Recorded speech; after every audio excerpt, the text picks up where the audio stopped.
Well, it's the end of the semester, so it is the kind of completion of my first semester at Mount St. Mary teaching, and it's so interesting. I was sitting in the committee, and my chair asked me to sit in on it, and it's a course called Modernity in the Arts. So it basically, and it's very interesting. They have literature, music, visual art, and yeah, I think those are the three major ones represented.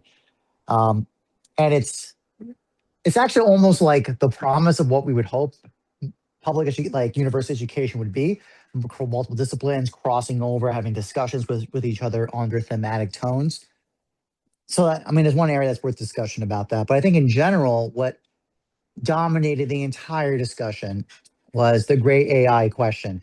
And particularly what caught my attention was there was an apparently in the first minutes of the meeting of the committee meeting was an internal rubric in which they're going to analyze the outputs of the student work.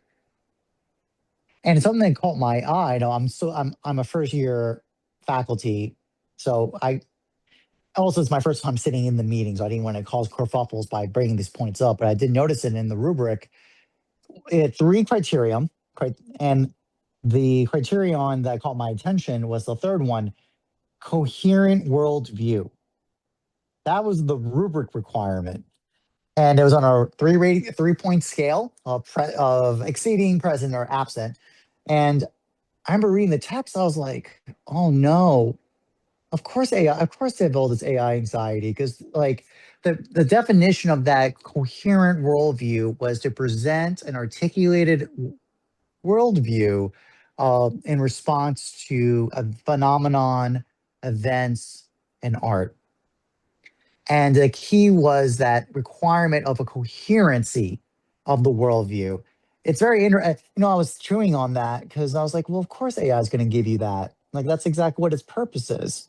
So let me put it this way. There's nothing in that rubric saying distinctive world, like not coherent worldview, but distinctive, unique, piercing. Like, it's like all the I'm sitting here going, this is like to what worldview of what?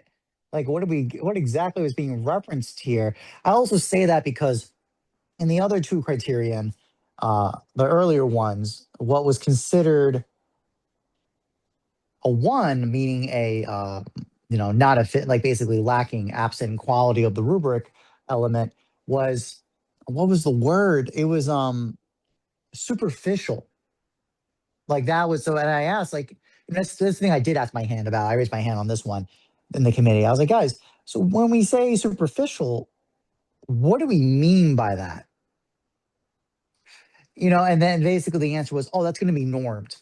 Like, so then what that means is that, oh, we're going to all, and it was interesting. Um,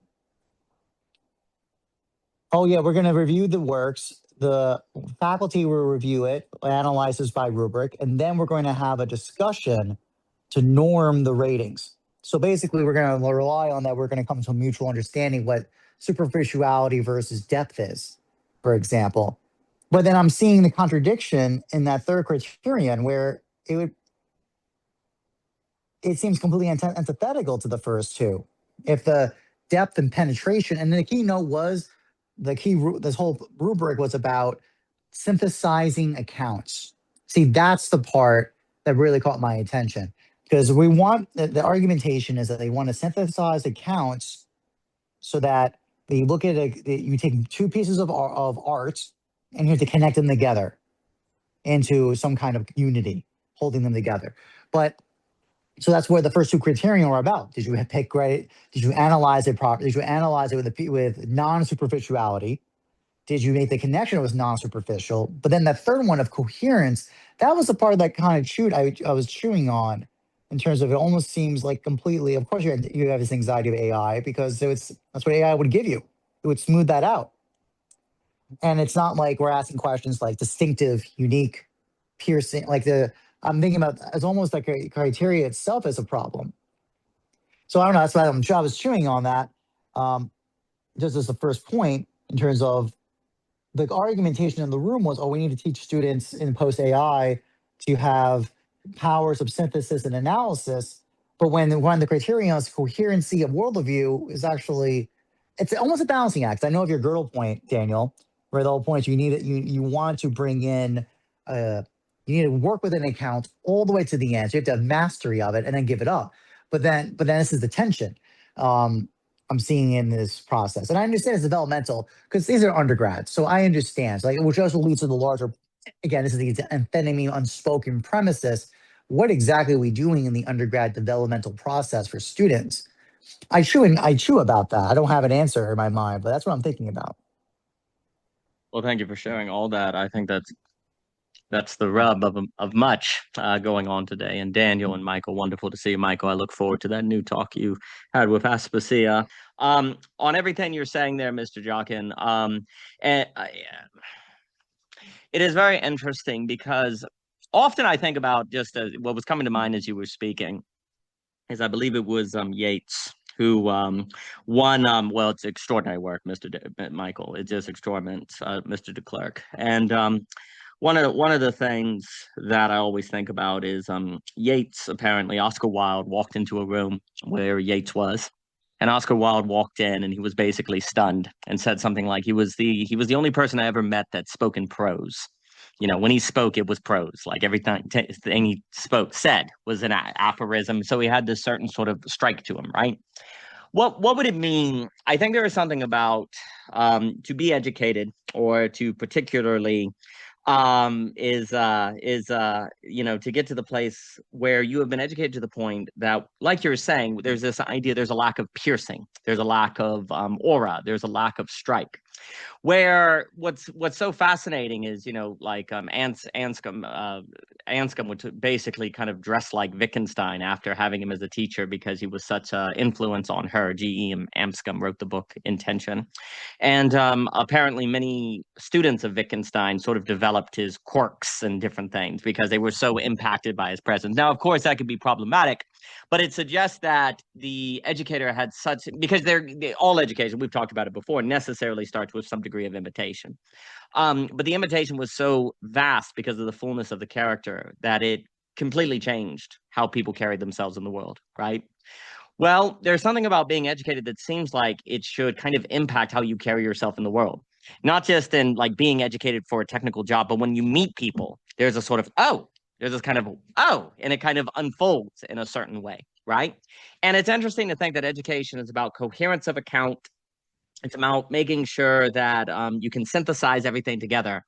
But can you be striking? Are you able to strike people with your presence in a way that influences them? I actually think this is going to be extremely important because we are seeing the age, some people call it the dark triad. And perhaps we're now in a world where the likelihood of running into the dark triad or someone who will strike you in a negative direction or direct you in a negative direction or easily brainwash you is going up. And so the importance of being someone who can strike in a more positive direction, in a beautiful direction, and to actually spread that is going to be very, very important. Because I do think AI, one of the things AI is bringing about and will continue to bring about is extraordinary psychological warfare. The psychological warfare that is coming and currently going on. I think all the geopolitical events going on is just the beginning of the beginning of the psychological warfare, deepfakes, and so on and so forth. And so there are going to be things sweeping you up that are going to sweep you up and that you're going to have to defend yourself from. And the problem is deep fakes are coherent. AI can synthesize. All of AI can do that perfect form of worldview. And if that's your standard of truth or what you should follow, well, then you'll just be pulled along by AI wherever those in power want you to go, right? It will be extremely important, I think, for us to be the kind of people or to actually make our standard of what we trust in, because also there's an issue where education is about what you should trust in, right? Like you're supposed to be able to tell the difference between nonsense and truth. So what do you trust in, right? You're supposed to be able to tell the difference. Well, it's going to get to the place where if your standard of trusting in something is synthesis, coherence, internal consistency, you will be manipulated. You will be pulled along. I mean, I would say, for example, many of the popularists or someone like Trump, one of the reasons why Trump is so successful at getting people to do what he wants to do or controlling the markets is that he always says something that could be true. You don't know if it's true. right? He's on the boundaries, unless you're in there perhaps examining the fact, but it's on the boundary of plausibility, right? And if you encounter someone who's dwelling well in the bounds of plausibility, you don't know what to think, and thus you're kind of thrown out of the, you don't know what to say, you don't know how to participate, right? And so you get out of the way, and power can do what it wants, et cetera, so forth. And that's always been a political move that's very problematic, but will only get worse and worse. And so if our standard, and I'll give it to Michael here, if our standard of what we are actually looking for in analysis and our capacities is not some sort of strike, not some of, wow, that guy speaks in prose. Wow, that one, when he speaks, has such an influence for me. I'm going to address and kind of the overalls Anscombe did forever after Wittgenstein. Then we're probably just extremely vulnerable to getting swept along by the internal consistency made by AI. So we have to have a different standard of what we look for when we say someone is educated, right? Because I think what the idea is, an undergrad, if they are an educated undergrad, they will have a coherent worldview. They will be logically consistent. Excuse me, and be able to synthesize. And indeed, if this is a step on the ladder of getting to the place of having the certain character of beauty or capable of carrying oneself in virtue, that's perfectly fine. Unfortunately, that usually is indeed just the PhD is just someone who's able to do that even better, right? They just kind of an intensification of that kind of thinking, as opposed to actually being able to qualitatively strike. Like, and then I'll give it to Michael and then Daniel. I think the educated person will increasingly have to be someone, like, how we recognize an educated person will have to have a new quality. Like, what the quality of someone for most of history that we've identified as being educated is now a quality that is too easily confused with AI or manipulation or deepfakes or all the gamifications, right? And that will lead to radical manipulation. So we need a new quality of what we look for when we look for education. I think it's been there in history. It's part of the strike of beauty, strike of virtue. These people of whom carry them. Or, well, look, Ken and Corey and Dr. Sindler, they were all speaking about the knowledge of the heart, and they spoke about Nous, and I thought of you, Mr. Jockin, and how they were all saying that in Plato's account, as you brought out so many times, to be educated is more about the ability to recognize beauty, is more about Nous than it is logos, right? Basically, for me, the stakes are, if we don't make that switch, if we don't realize that switch, we will be in the psychological warfare that is here and only going to be intensifying. We will lose. And then, ironically, I guess looking at Stiglitz and Kenneth Arrow and Robert Solow, I would also like to make the argument that Nous has always been at the heart of growth in economics. And now that gets, Kenneth Arrow, I think, could be the greatest, or premier, definitely one of the premier economists of our age. But I have some issues. It's Paul's, and I'll throw it to Michael, Daniel, and then back to you, Mr. Jockin. Mr. Deklerk, please. Yeah, it's thank you. Yeah, it's great to be here as always. I'm glad you mentioned that talk between Ken and Corey, and who I'm not familiar with. I have not seen Corey around, but yeah, it was great to listen to them. I was listening to it live, and one of the other things that they mentioned there is that the heart, like the heart has a mind of its own as well. Oh, very cool. Yeah, they were talking about how the heart has its own, yeah, kind of like mind operating structure, and they were talking about, what does it mean to live like a heart-led life. And I was thinking a lot about left brain, right brain, from McGilchrist kind of in there as well. And yeah, I mean, this idea of synthesis is an interesting one, because I remember in my schooling, especially in English class, like as we would read books throughout the year, a lot of our Socratic seminars would be like, oh, like, calling back to this book from earlier in the year, like, how do you see similar themes or patterns emerging? And how, yeah, like how would you, and like history a lot as well, like taking multiple different events and kind of or viewpoints and kind of synthesizing them together, compare, contrast kind of things. And I think a lot of that actually is pretty valuable because you're learning to perspective take, you're learning to see convergences. I think especially I missed the beginning of Thomas's share, so I don't exactly know the context, but I know that you work in design and art, and it's probably valuable for students to see how other students' art is similar to theirs, as opposed to just how it's unique or how it's different. Um, but if that becomes kind of I guess privileged over this what we're talking about, this like encounter, this experience with beauty, the surprise of it all, um, that I can see how that can get reduced into just mere pattern recognition, which is exactly what AI, can do. It can probably do as good or better than, than most people. So then the question then is like, what is the human, uniquely able to do? And I think it's this Nous experience, this encounter, this ability to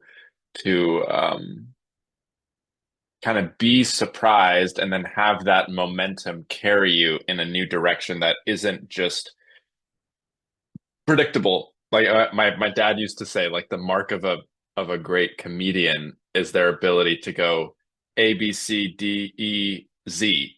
Like they lead you on a pattern and then they just kind of throw in something like totally unexpected and you're like, whoa, like there's like and I think we've talked before about like surprise and shock and how like just merely having, I think it was Luber once, where he was like, well, Trump is really great at like providing shock factor. So like shock factor by itself is not the whole picture, it's like um it's this kind of courageous step into like some untrodden territory, but it's ultimately, oriented towards um something beautiful, something more, encountering negativity, all of this stuff.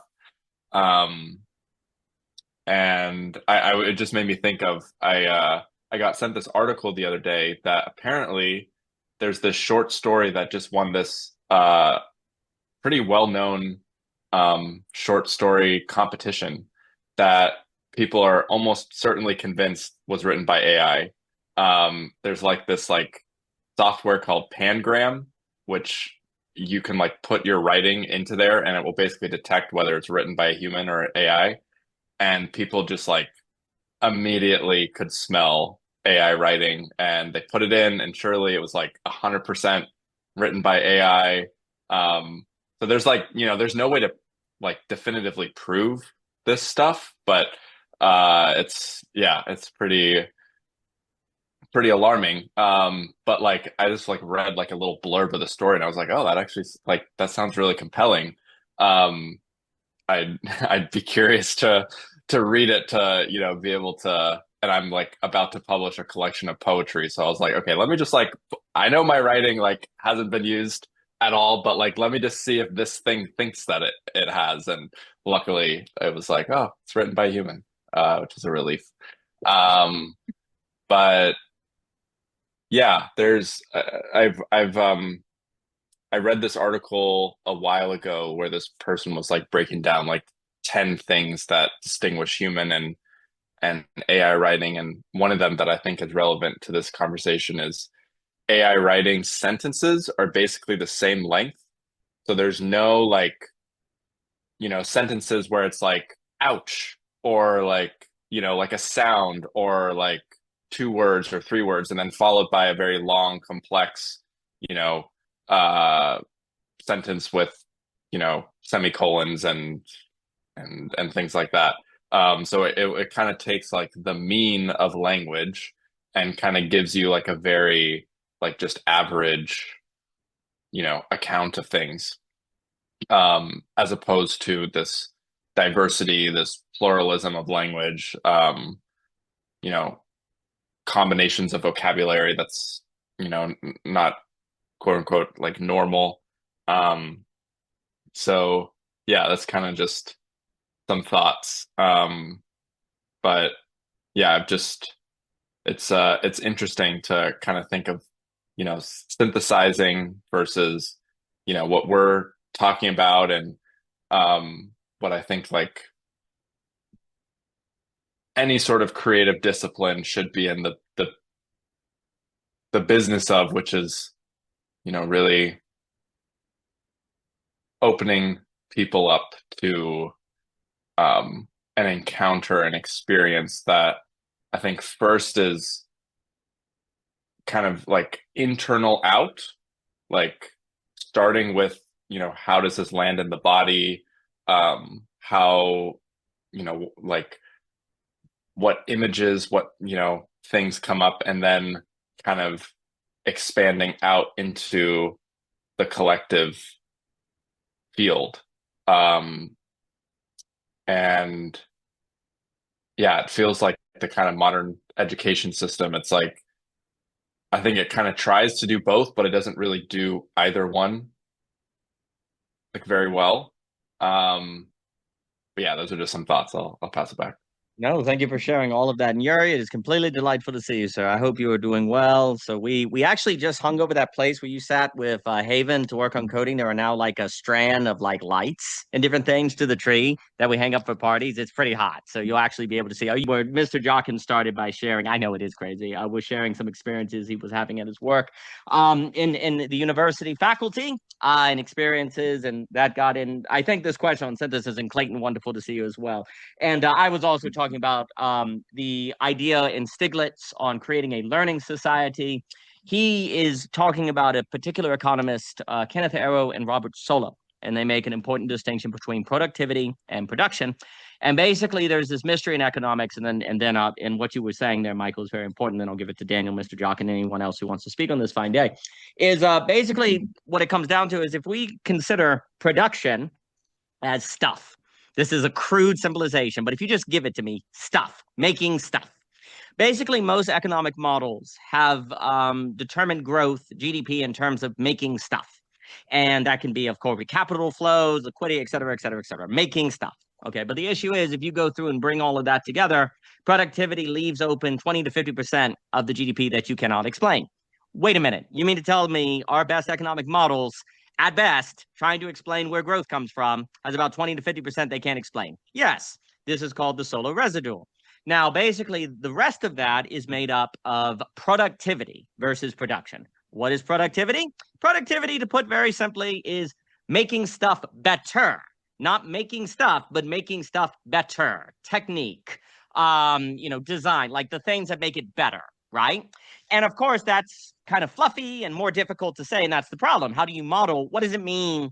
In what sense do you determine if something is better, right? It gets very difficult. But if you can't actually, and what Stiglitz and Kenneth Arrow and all these people basically show is that economics has this kind of, I want to call it a girdle point, where it is extremely reliant on productivity and can't even necessarily say where it comes from or why it is generated, and so on and so forth. And the question then arises, for me, would AI help with the the Solow residual, or would it not? Does the SEM help with it or not, et cetera, so forth? But what you were saying there, I guess to me, Michael, too, on the issue of synthesis, it makes me think of what Deleuze said about analogy. Yes, there you go, Yuri. It makes me think of what Deleuze said, and Mr. Jochen and I talked about this with analogy. Deleuze did not like analogy because he saw it as an epistemology of representation that flattened difference. Now, as Mr. Jochen and I discussed, we believe Deleuze actually misunderstands analogy. He's going after analogy as understood by Kant, and then he actually defines in his later work transversality exactly as catagen means and analogy and so on and so forth, which is very funny. So there's a form of synthesis that is flattening difference. You bring things together and you reduce the difference, and that becomes very problematic. And where Deleuze is very concerned is basically, he's like, how can synthesis not reduce difference? Like if things are brought together, how would that not reduce difference? And basically for Deleuze, anything that reduces difference is, I don't want to say, he would not like the language of immoral, but it would have a certain sort of, it would be ontologically problematic. because reality is at its core kind of you could say a kind of capital D difference. And I think Terence Blake is correct. It's more of a multiplicity for him. He moves from difference to multiplicity later in his work. Now, a way I think about that, because also at the same time, like you're saying, Michael, there seems to be a way where synthesis is extremely good.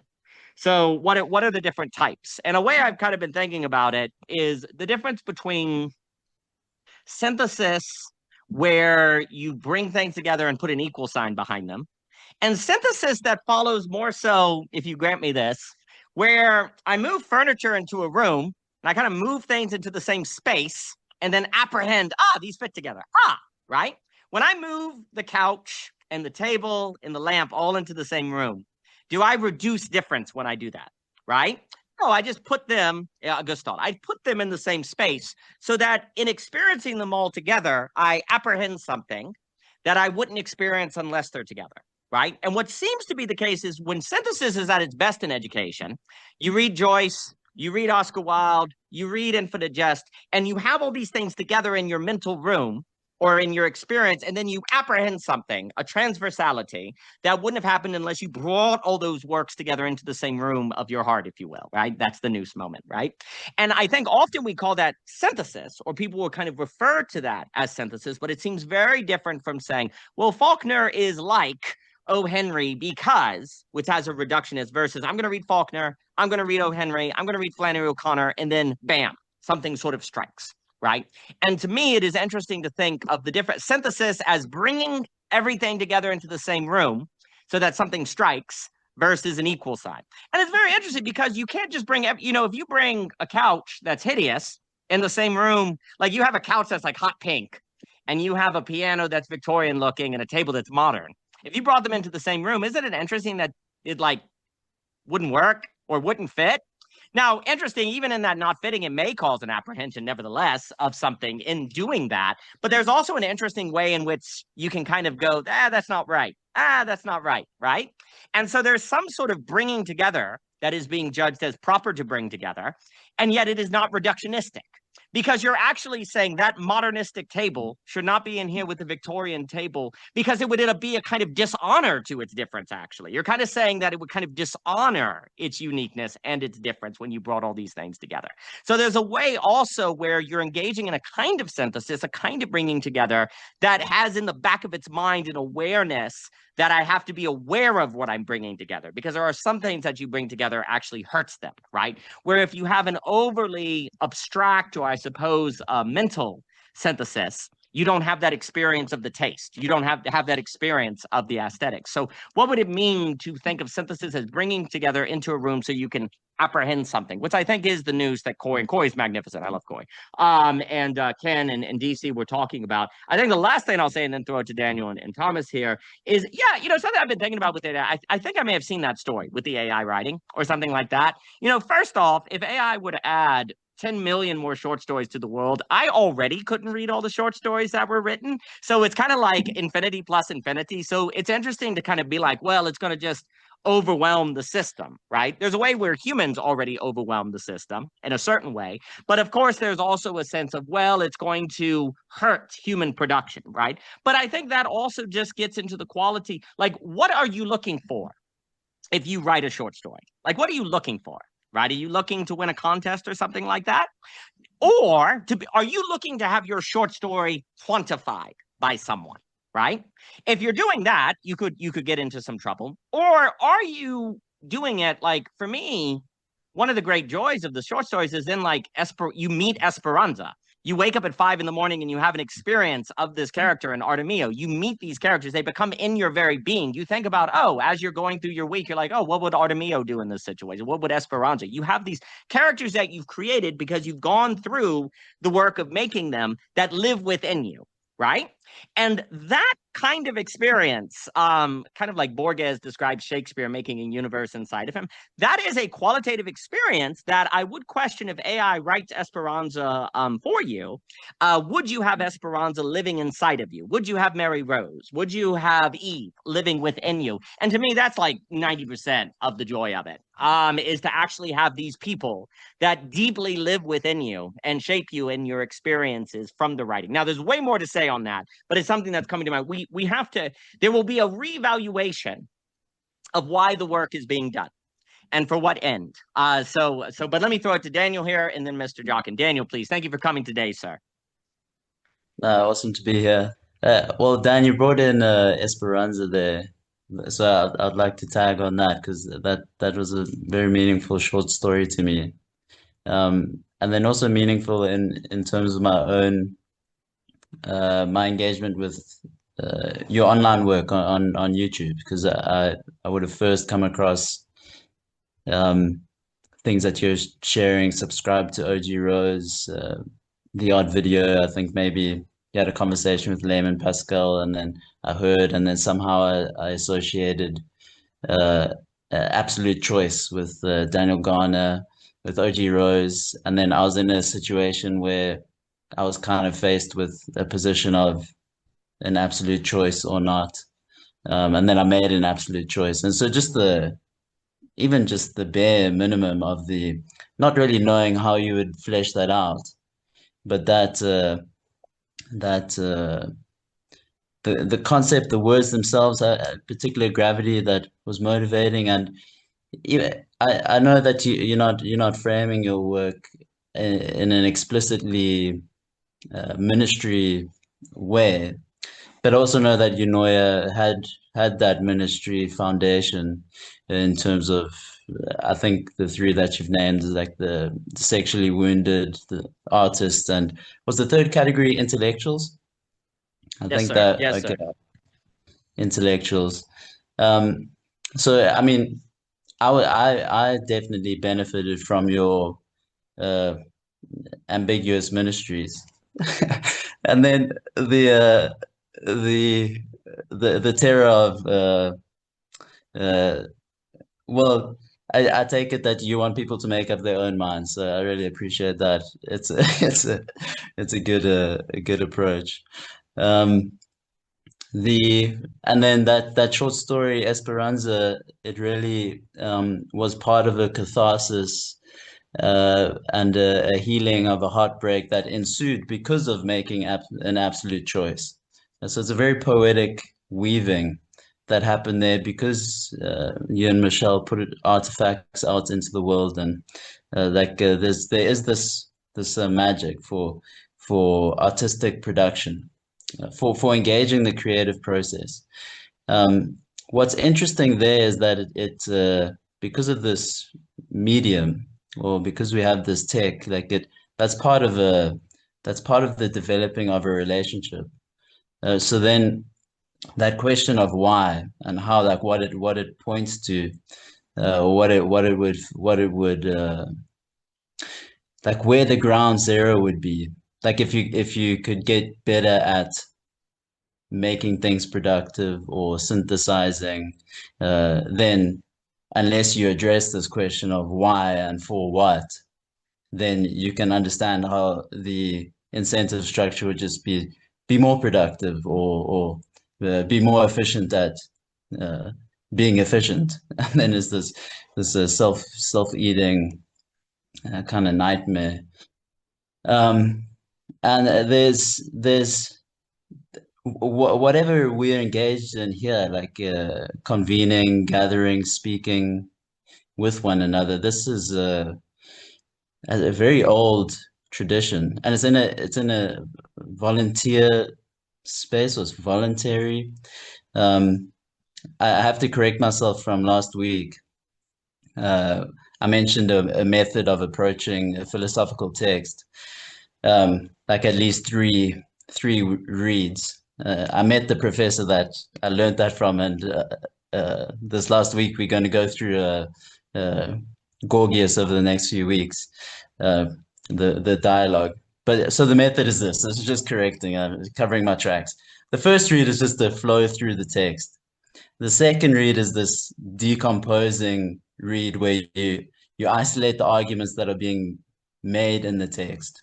So you stop and you extract the arguments. Then the third read is the synthetic read.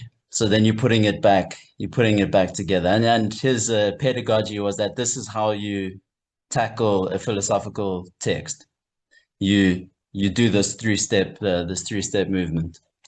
the synthetic one was the third. That was the one that I missed, and I think it's because I'm listening more than I'm reading to philosophical material.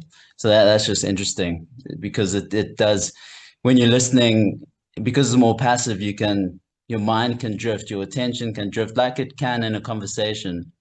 And then when something catches your attention, then you're focusing more on it. But when you're reading, you more actively engaging in the script on the page. So it's harder for your attention to drift, or at least that's how I experience it.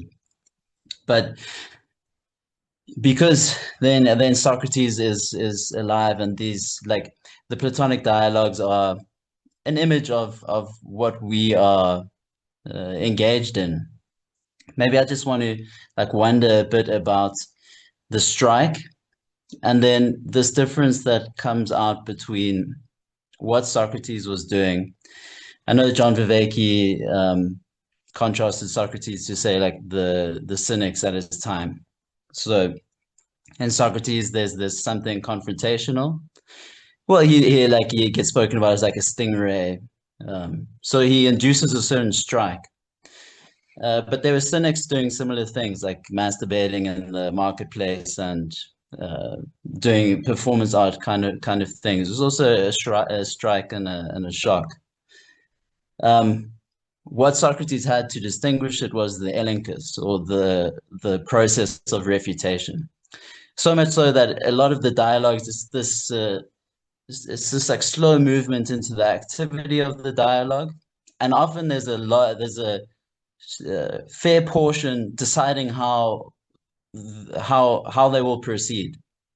And then the thing comes up, like, are we going to have long speeches? Or Socrates often gets his interlocutor to say, okay, will you just answer me briefly? So if I answer your question, then you say yes, or you say no, or like just say what you think briefly. Don't go into so that he can deal with what is brought forward, which then would be, and I guess in the general tradition, is this difference. So it's the wondering of the role of reason. So this is a question I guess I'm basically putting to the theme on the net on beauty and the strike.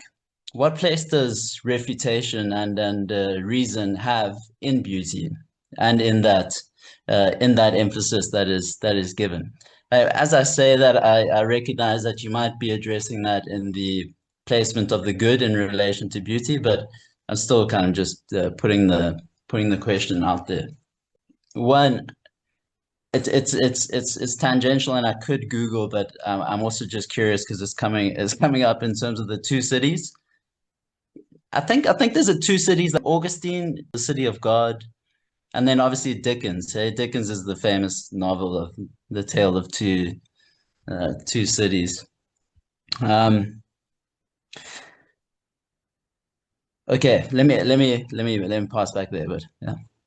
Wonderful. I'll throw it to Jochen and Brandon here. And no, City of God, City of Man, Tale of Two Cities. Because like I was saying, I did a wedding yesterday, and all the actors were from a play. I took the kids to see Tale of Two City at Christmas. This is a highlight. It was super cool. No, there's a lot. It's very interesting on that question of the strike that has this kind of gratuitous. And thank you everything you said on the stories and the writing. I appreciate that very much. But to make that example, there is a if I were to think of it in terms of a short story, there is something about logos, if we take that distinction between logos and nous, where logos is the construction of the story. You're building everything. It has to add up. What would make sense? If the characters are talking this long, how long if I look at the map on the distance it takes to get from this part of Havana to the ocean, to the pier, then the conversation would probably be 5 minutes at most. So if they talk extensively and the description is walking, that doesn't make any sense. So you have to kind of figure out all the details together and to make everything coherent, et cetera, so forth. But the reason you're using, logos that way is to precisely bring you to this moment at the end where an absolute choice has to be made. And critically for the reader, the strike there versus, I suppose, pooping on stage or something like that, that we have in some particular thing, is that the strike is supposed to change the world you are in. Like now the world is a place where an absolute choice has to be made. So it is a strike that actually unveils the world that was always already the case, because the course of life is such that you can be brought to a place like this. So it is a strike that has a kind of universal characteristic versus a strike that is kind of deconstructed, like it's kind of overturning something, right? Or it can be shocking, and more needs to be said on that. But if reality is such a place where you can be Mary Rose and do everything in your power to raise your child to be the very best, and the very ethics that you gave them to be the best person that they could bring them to a situation that could overturn everything you built your life up for, and yet no one did anything wrong, then the world is a very different place, right? And that then becomes the bringing pieces together into a room, like we were describing, a kind of set, the bringing things where you can apprehend something that otherwise would not be apprehended. More needs to be said on that, but I will pause and I will throw it to Mr. Jockin and then Brandon. Mr. Jockin, please. No, the first part is, I guess I'll just reply to, as we say, Dark Daniel, to shorthand the difference who we're talking to. There's a lankus and reason, as in logos. Well, in beauty, it's analogos. That's the first part, is that it's not that logos is dismissed or not worked with. It's above, it's the higher, it's the excessive movement of logos into analogos. I say that because it's almost like the play of thought. You know what it is? And actually, I didn't even finish this point when I was talking about this faculty meeting, because one of the English professors was speaking about it, where in their face of AI, basically the attention was we cannot rely on students to get their sort citations on their own. So we'll provide them with it. So he gave an example. He had a philosophical text from, oh God, the guy who wrote the Burnout Society, South Korean philosopher, forgot his name, Han something. But the point is, it was like a chapter from him.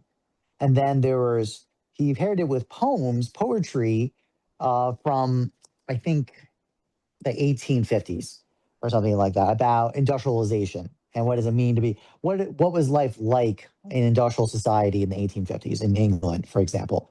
And the students, and I saw that when he was talking about it, and some of the faculty wasn't really getting what was happening here. They were thinking a lot. I saw the faculty were thinking about it exactly what you're saying, like Daniel, I'll use that distinction, because that's a Dark Daniel, of the synthesis as just the equal sign.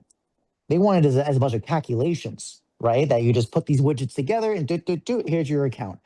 Versus, well, I kind of raised my hand as like, oh, the faculty member. I was like, oh, so what you're saying is you're going to treat it, and I used an image.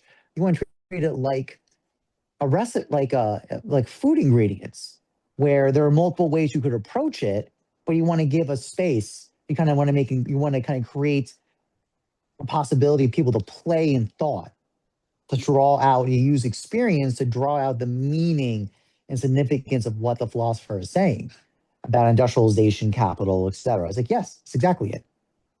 And people would have to draw into their personal experience to communicate that.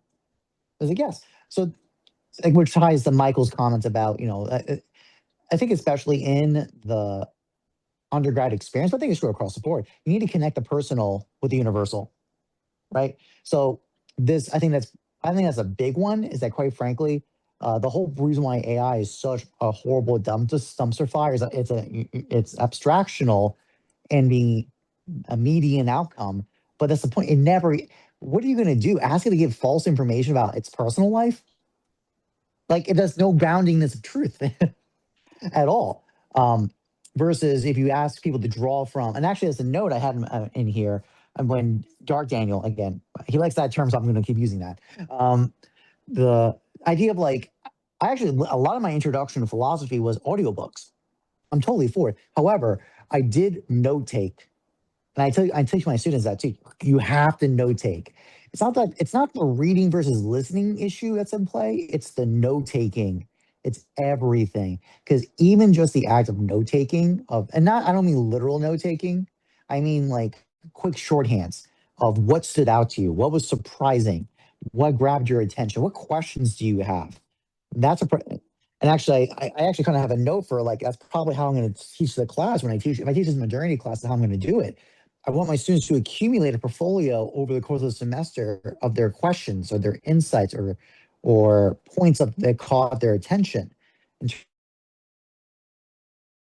And then use that as the material to synthesize a space of an account, tying their personal experience with concepts, with encounters of experience of art. That's what art is. Art is ensouled sensation. I think a lot of people don't realize that. People think sensation is experience and not the same. Because there's a whole bunch of sensations occurring. Like, are you thinking about what the pressure on your body when you're sitting down right now? No, you're not. Even though your body's aware of it, it's there. It's just not being registered as something in consciousness. That's two different things. Experience is ensouled sensation or ensouled understanding. You want to take it that way. You can go that way too with it. But so I think that's important with the art. And then this idea of like idea, which is, by the way, idea, like thesis means place, by the way, means idea place. So the place we're trying to create, and it kind of closes note in this thread of, I think the idea of piercing, I think also things like tension, motion, surprise, like quite frankly, like a good piece of writing has even the driest piece of philosophical work has to create stakes, a drama, and move us through thought, right? So the place is not even a static place. And even actually anyone who does interior design or kind of thinks about it when they enter a space, they think about the relationship of the objects in the space with you to the space. Is there a good flow? Is it breathing? Is it cramped? Is it too hollow or too sparse? Is the ceiling too high or too low? Like it's all this like spatial motion feeling kind of all encompassed together. Great writing does that too. Like even doesn't have to be fiction writing. It's just like intellectual prose writing or arguments. So that's the thing. You don't have to do this gives an account of racism because, and then give a bunch of analytical reasons. No, it's not. That's not that interesting. What is interesting is presenting the portrayal and talking about the tensions of that. What's at stake here? What's in contrast? What did you think this, but then you actually found out it was us other thing. I thought X, then what? Which is funny because that's typically, it's actually the opposite of the AI rendition of, it's not X, it's Y, right? It's like almost become a meme now, which is identifying AI work. But that's very different from saying, I thought X, but then I realized I wasn't right, and why? And I think Y is reasonable. And let me tell you why. See, that's totally different. I think the thing to notice, because when you say it's not X, it's Y, it shuts down the conversation. Like it thinks that little tokenism is gonna cover the discourse. When in actual reality, we want to understand like that's like reversing the pyramid of disclosure, so that you can now walk through a reader through the experience of moving through the space of thought. I think that's actually really powerful.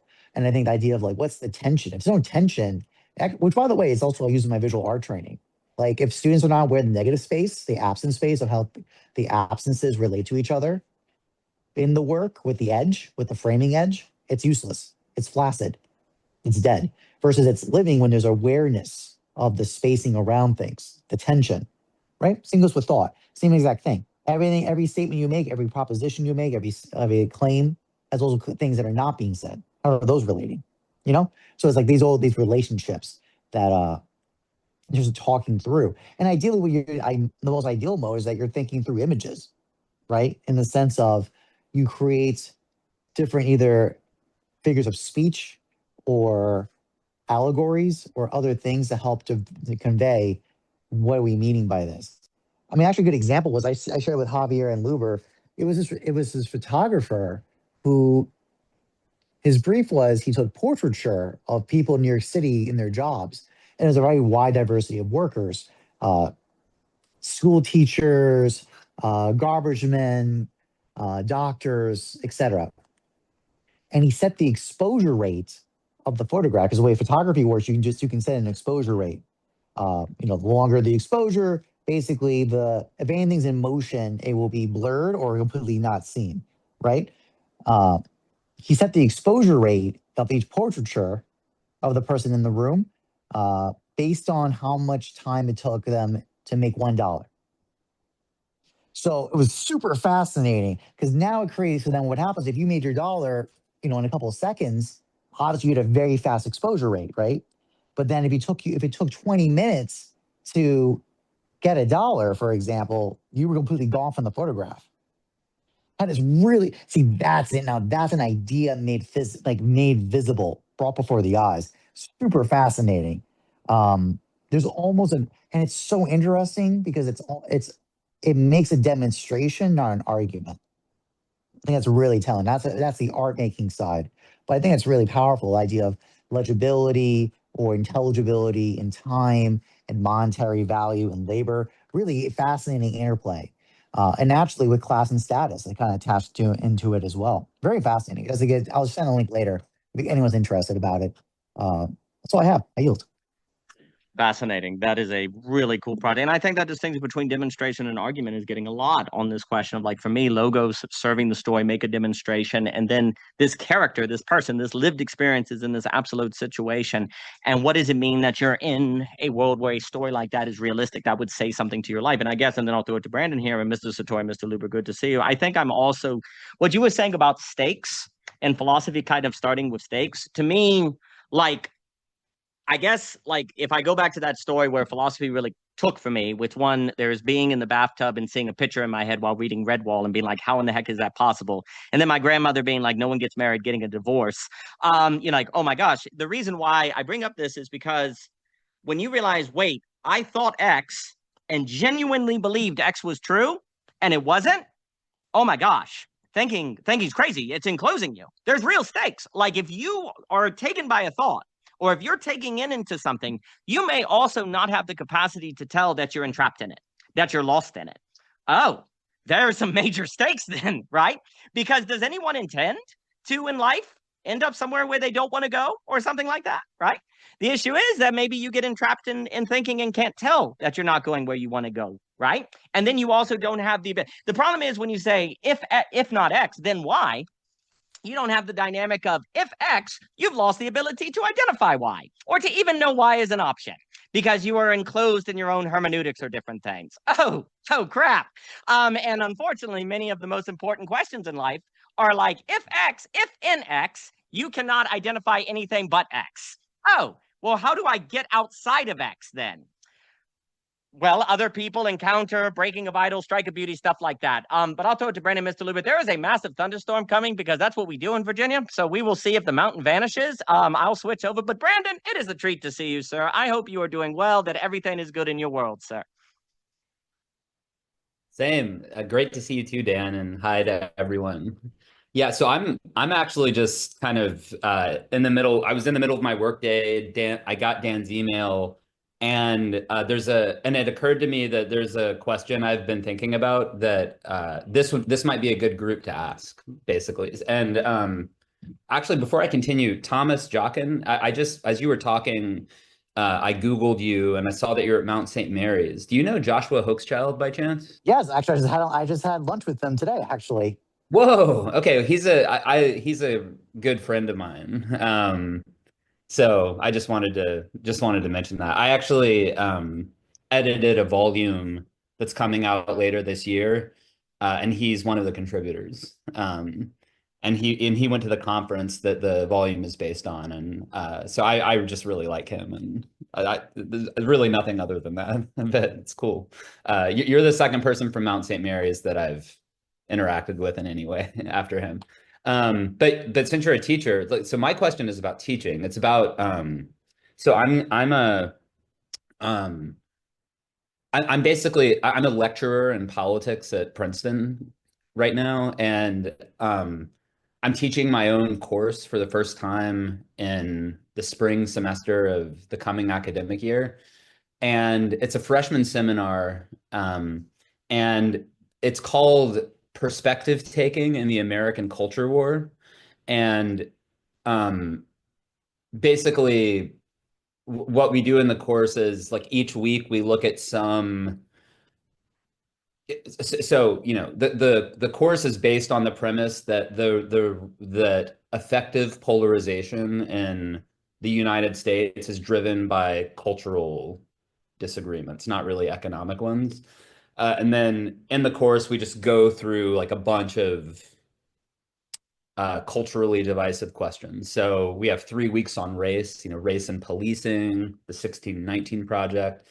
We have a week on guns. We have a week on abortion. We have a week on same-sex marriage. We have a week on trans advocacy. We have a week on Israel-Palestine. We have a week on Trump. And just stuff like that. And the syllabus, and each week I've drafted the syllabus already, and each week we look at or we read. I tried to select the most sophisticated arguments on both or multiple sides of all of those issues. So for example, we read, the 1619, we read Nicole Hannah-Jones and some of the other people who contributed to that project, and then we read, like James McPherson and Gordon Wood and others, and even some Marxist historians who have, just for example. And we do that every week. Basically, for me, there's a lot at stake, because if this course goes well, it could improve, it could lead to more opportunities. And so I really want it to go well. And I just, I've done a lot of teaching in my life, but I'm just kind of looking for new ideas that maybe haven't occurred to me about not gimmicky things, but things that actually could make this course better than it would be if I just taught it in my traditional way. So in my traditional way, there's basically I do all the reading, and then I try to identify the really interesting questions and then frame them. And maybe that's really all there is to it. But yeah, I would just welcome anyone's input. So yeah, that's it. That sounds awesome. I've never been in a situation to teach a class like that or anything like that. So I could not say I have world life experience or anything like that. But I definitely wonder if Mr. Luber or any Mr. Jockin or writing scripts. I guess the thing that I was thinking about is, yeah, like I'm thinking about the book Eraser, which I like. To the degree you almost I think a lot about how people don't get the culture wars until they feel the kind of entrapment of the stakes of the other side for why people take it the way they do. So if I were to give an example, like in the American Civil War, many, whether one believes this or not is a different matter, but many people basically in the South felt like if they were to go work in factories, then their labor would be going to something that is not owned by them. And at least if they live on their own land, they own their labor. Right. And so they saw the Civil War as basically kind of using slavery as it wasn't between slavery and freedom. It was slavery in the factories. I was wage slaver. And then you didn't even own what you worked. Right. And they really saw it that way. And so, and also, too, like to get people to see things like the Emancipation Proclamation is probably mostly to keep Europe out of the war, for example, more so because it doesn't really free many slaves. Right. Because, because it only applies, it doesn't really apply. It applies to states who don't even listen to it. Right. And to really get into the headspace of someone who genuinely believes that the end of slavery is really just damnation into the wage slavery of factories that is going to, go into the hands of people that your labor is no longer going to be towards something you own, right? And I think A.C. Conyers wrote a book on the listening heart about how the difference between he just said basically alienation and slavery and all that is when you're forced to do labor for something you no longer own, right? And to really see that, right? To really frame the stakes of how people viewed it then, because very few people see it that way, right? They think it's just a very clear sort of slavery versus not slavery, when for many people in the Confederacy, it's slavery in the factory or labor on something that you can call your home, right? And that even gets in that. Yeah, please, Brandon, please. Yeah, so I mean, you're actually, to me, kind of re-articulating what I've already kind of realize okay, sorry, what I'm trying to say is I think maybe I could pose this question slightly differently, and it would be better. I think the problem I see is that that what would probably lead to the most edification would be essentially forcing students to deeply inhabit the worldview of people with whom they disagree, which is mainly going to be the conservative side of all of these arguments. But I guess if I'm being honest, I want the course to get good evaluations, because that matters for professionally. And you get good evaluations if students genuinely enjoy the course. And it's actually not very fun to deeply inhabit a worldview you don't hold. And it's much more fun to just joust with someone with whom you disagree, right? That's kind of what if I think about it a little more, that's what I'm struggling with, because my idea so far has been sort of what you said, like, okay, let's take, like a progressive on all of these issues and like, make them read like a really, really smart, wise person who disagrees with him. But maybe that is what I'll do, because, the desire to edify, and similar with conservative students, I want them to read like learned, wise people. So I mean, I know that the most important thing for me to do is to try to edify, but I also want this to be like a really enjoyable experience. Like, I guess I'm asking you all to like put yourselves imagine yourselves as students in this class. What would you most enjoy? So I'll stop there, Dan, and throw it back to you. No, it's an excellent question. I'll throw it to Jochen, who has experience teaching. And then I'll throw it to Daniel, and then Jurij, and if Mr. Luber comes back, and Mr. Sartori, thank you for coming. Yeah, I'm not 100% sure. I mean, for one, you're framing such a problem where, real learning happens in a pain point, but then you get a bad evaluation, right? So that really funny how that works. And I'm thinking also about how it's not enough. I don't think you really teach what you need. I always like, based on kind of like Hayden White and other people like that, who I have, it would be a longer conversation. One of the reasons why I don't think we learn from history is because we don't feel from history, like how the people felt, and an existential tension, right? When I say try to empathize with someone of the other side of the culture war, it doesn't really work unless I make you feel trapped in the same logic they felt with. Like, people on a side of a culture war can feel trapped in a logic, right? Like, the side that they're in also is something that if they change from, their family will disown them, right? Or they feel like they're committing murder. So there's a logic they feel kind of encased in that. So you got to kind of feel that existential tension. If you don't feel that existential tension, it's an emotional, you're saying you ought to be empathetic, and it's problematic. Brandon, please. I had not actually had this thought, and now I think that's like, have them read stories, not treatises. Yeah. That is my bias. That's a really good idea.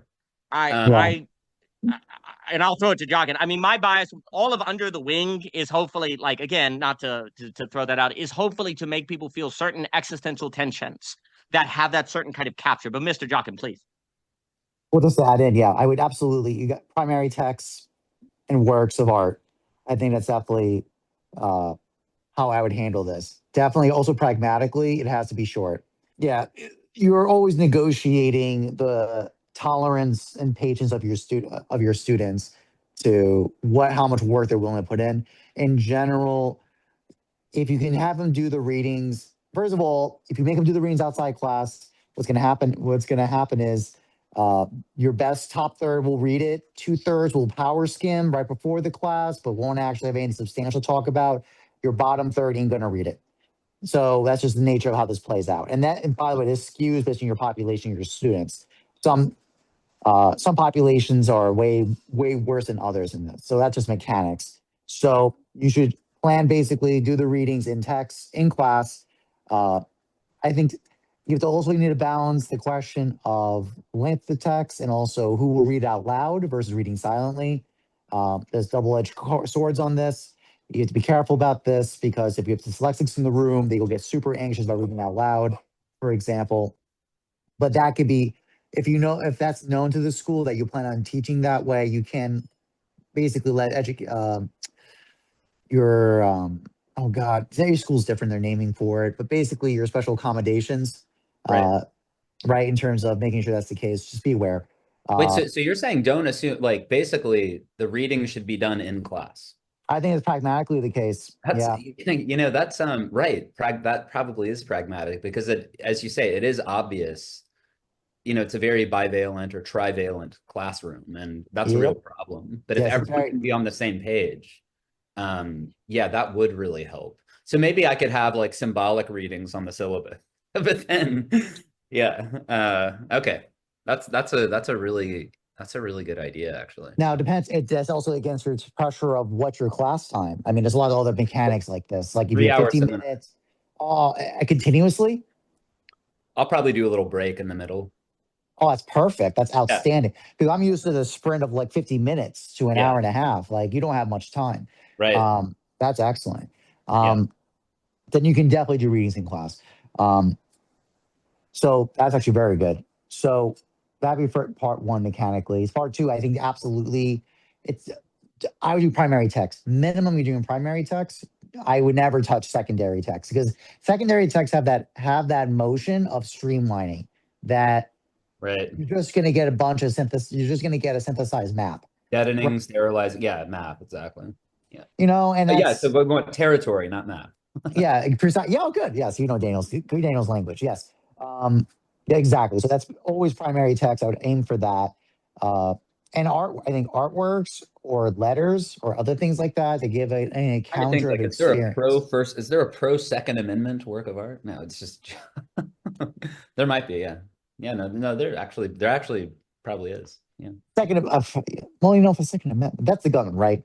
Yeah. I'm just double checking. All right. So no, I mean, I think things like, for example, just war theory, for example.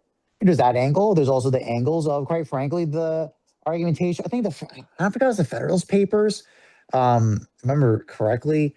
Basically, the question of like an armed populace. What is the value of it, right? So like, there's that angle of it, or the question of just war theory. But that's more classical thought. If you want to go down that route, I'm not sure how you want to angle this, but I do think it's important. I think the key is not playing like you need to hit tension. That's as Daniel said, you want to give an existential tension that people are really feeling like they're in this impossible impasse of two maps that are colliding with each other, and that there's moral real, to use Daniel's language. They're running into this real conundrum, but not with this obfuscation of, but clearly it was slavery. Well, yes and no, for example. Yes, that's true. That's yes and like also people. And that's the thing too. I guess in Dall talks a lot is the factory revolution was a huge deal. The idea that you had to go to a factory to go get your money as a wage person, that's the point. So like, I think also a big part of this is, especially the more classical questions, like any more past stuff isn't live today, like slavery, for example. That's the problem is like the existential reality of being a wagee versus basically America's vision. There was a lot of this discussion. Franklin's vision of America was the independent proprietary farmer. That's what democracy was based on. And I mean, even the slave owners argued that, we care more about our slaves than the factory owners care about their wage. Yes, exactly. There's a certain like a sense of duty, the social relation aspect. And even from a purely economic point of view, it's like they own the slave, so it's their capital now. Whereas, if someone dies on the assembly line or is severely disabled, well, they just can't work there anymore. Well, it's fungibility, yes. So you can easily throw Marx in there. You can do a Marx text, and that's the thing. Like, if you're going to use, I kind of funny. I mean, Brandon, obviously, you want to talk more about privately. I'm happy to talk with you. And by the way, Josh is fantastic. Very kind mind. He was actually one of my, like, I read I relied on his text on catagen analogy like 10 years ago when I was initially doing this research. Great guy, great mind. Yeah, I love him. Yeah, great man. So thank you for this, Thomas. Yeah, this is really, yeah. I mean, I'd say the two main things I've gotten, right. So like basically territory, not map. In other words, like stories, territory, emotional stakes, that point, I think that's a really good one. And then this idea of just, we'll basically do the readings in class. Everything else can be symbolic. And like the good students can do those readings, right? I mean, we can have those readings, but the discussion is going to be based on readings in class. Those are actually two really good ideas. So yeah, thank you. And actually, I just one last note is. Oh yeah, sorry.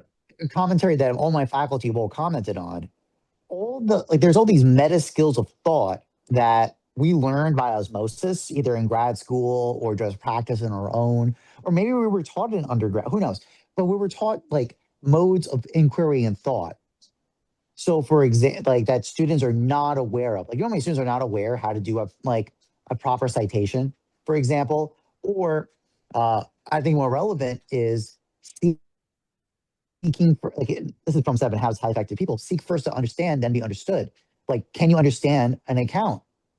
Do you understand the reasoning behind it? Why might someone have this point of view? You see? So like, and then that fact that students are, we make a presumption people know this, but they don't.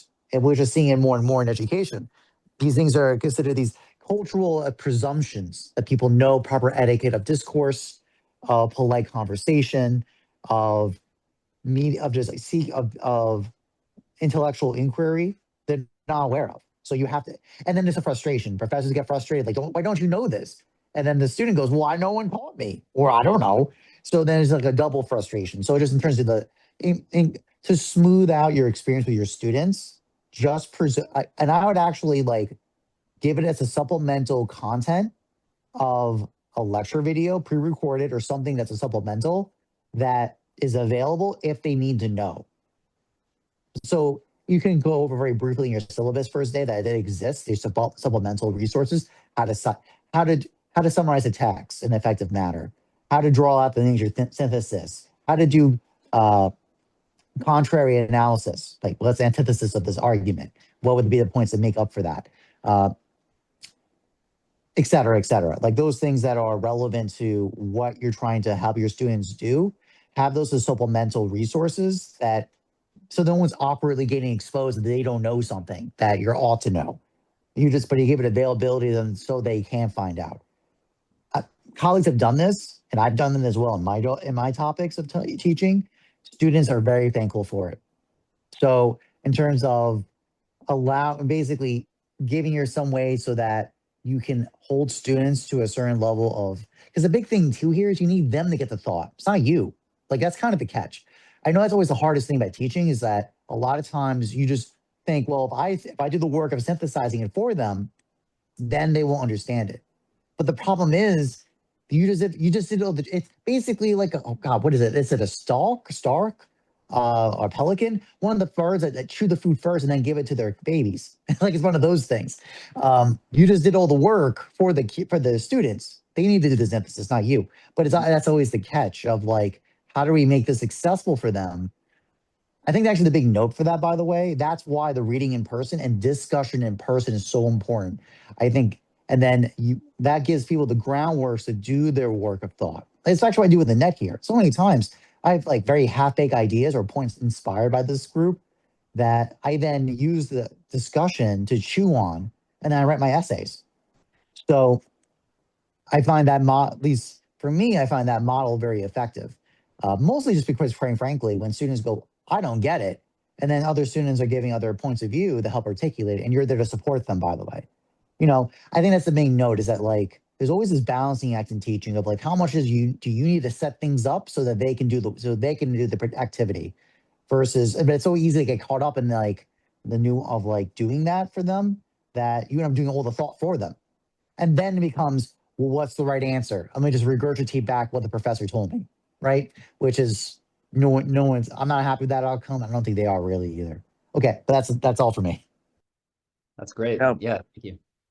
Very, very well put. I'll throw it to Luber, Daniel, and Jurij. The last thing I would say is you may, Brandon, in my opinion, I don't know, you may want to start the first class actually about CRISPR, as in something that is not historically done, to lead the class with the existential tension.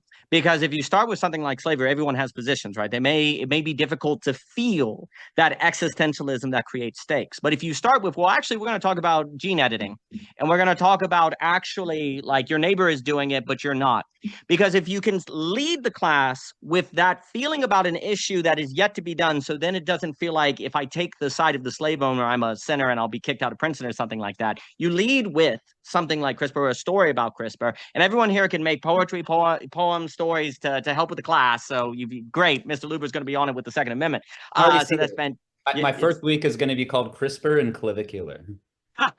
Fantastic. Because then you see you're leading with the key is that existential tension. And for me too, to Mr. Johnson's point, once a student goes, oh my gosh, this really mattered. Like my life depends on this. Like this is the tension of life. And I think that existential tension is also what screws people in like marriages and relationships because they're not ready for that. And it gets eaten. And actually that same tension, it would be a broader thing. Like once they get that, they're going to want to digest the food. Because if I don't digest the food and get it wrong, the stakes can be remarkably high. And literature can actually make you realize that what you're learning effing matters. Like it really, really matters. And if and so you're gonna want to digest it, because if not, it's going to be in trouble. So leading with something like the gene editing debate, CRISPR, maybe even decisions about limited, like I always love the Cuban Missile Crisis, like limited, are you going to put that naval blockade like Kennedy did or not? You know, what are you going to do, right? Like if once the student really grasps that feeling of existential tension, then they're going to go to the other issues of history, like slavery, like Second Amendment, like Trump, perhaps carrying that tension and now see them through that filter. And until we see it through that filter, then the culture war, I don't think we're going to learn from the culture war what we need to. But I will throw it to Mr. Luber here. Mr. Luber, please. So now I have a really long list to tell you now. No, I'm kidding. I really feel like, okay, the reason why I raised my hand is because we were just talking about like story stakes, that kind of thing. And lately I've just been thinking a lot about in like the post-truth world that we're in, so to speak, that there is actually this like concrete truth that literature really shows, which is basically at the end of the story it being a comedy or a tragedy. So what's really interesting is like all of what's up for interpretation and debate is all for the sake of whether it's a comedy or tragedy, basically, at the end of the day. So it's like, I guess since you're teaching a class, it's like every question someone has is for the sake of them realizing basically a comedy or tragedy in relation to their own lives and whether they will be living a comedy, because no one wants to live a tragedy, basically. So I just find it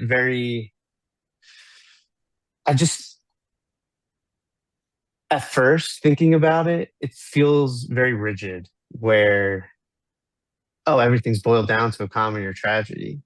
But what constitutes defining good fortune at the end, so to speak, is not clear. Like the movement from good to bad fortune or bad fortune to good fortune is not clear, and in itself can be debatable.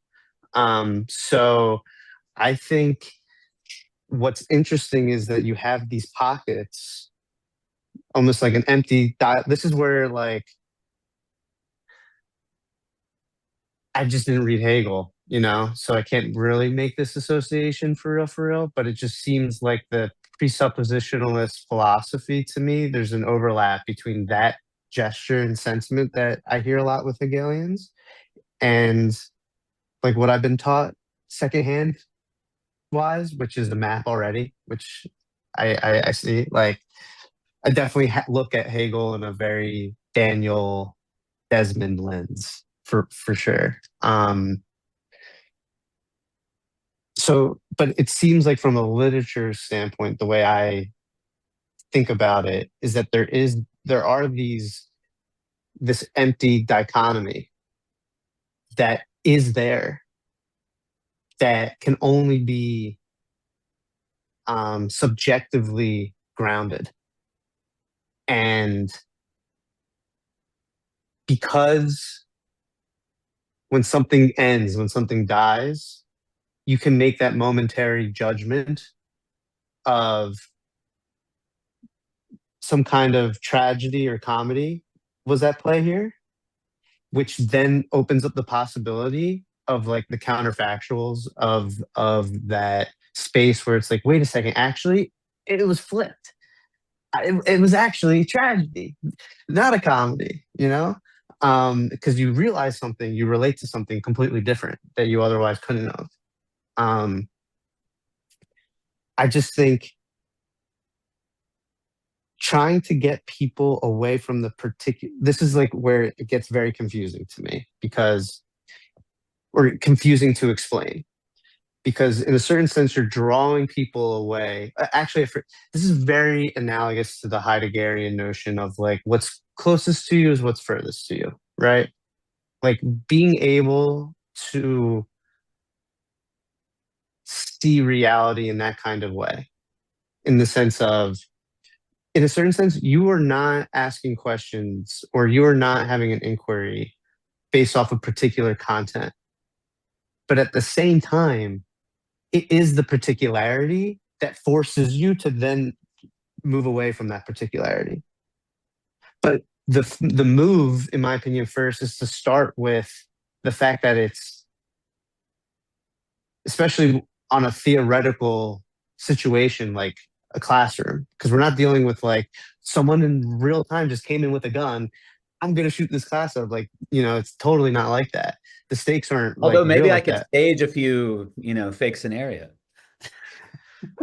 When you were talking and I was thinking about the Second Amendment stuff, I just don't think people can handle it. You just put all this Trump stuff of how like he couldn't be killed by a gun.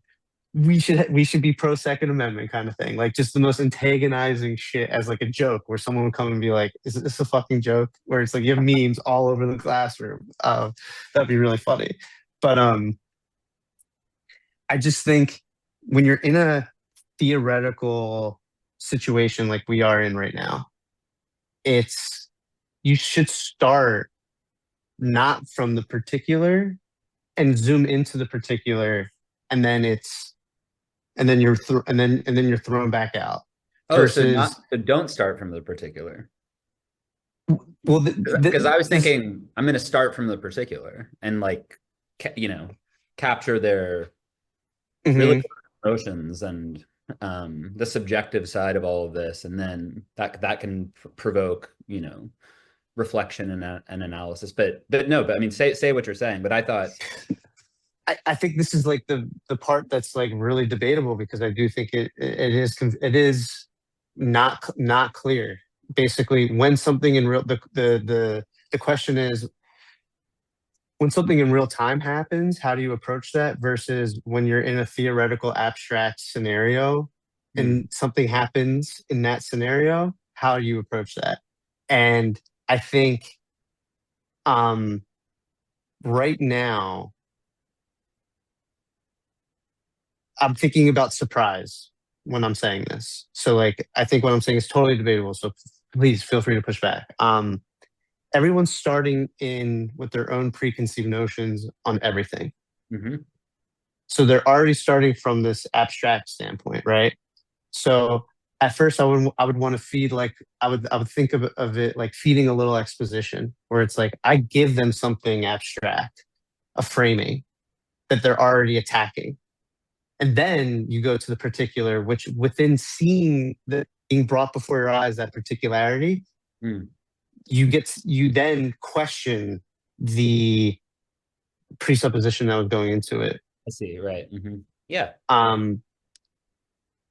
But I just think what's really interesting too is, I always think about the perspective of the person who's building, or the artist, the person building the story, versus the viewer and the commentary after the fact. Because I think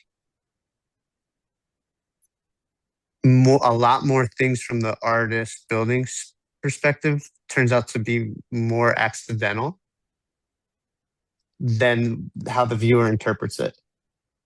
And the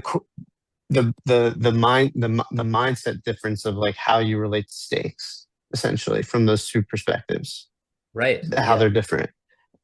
So I'm thinking that people, in a certain sense,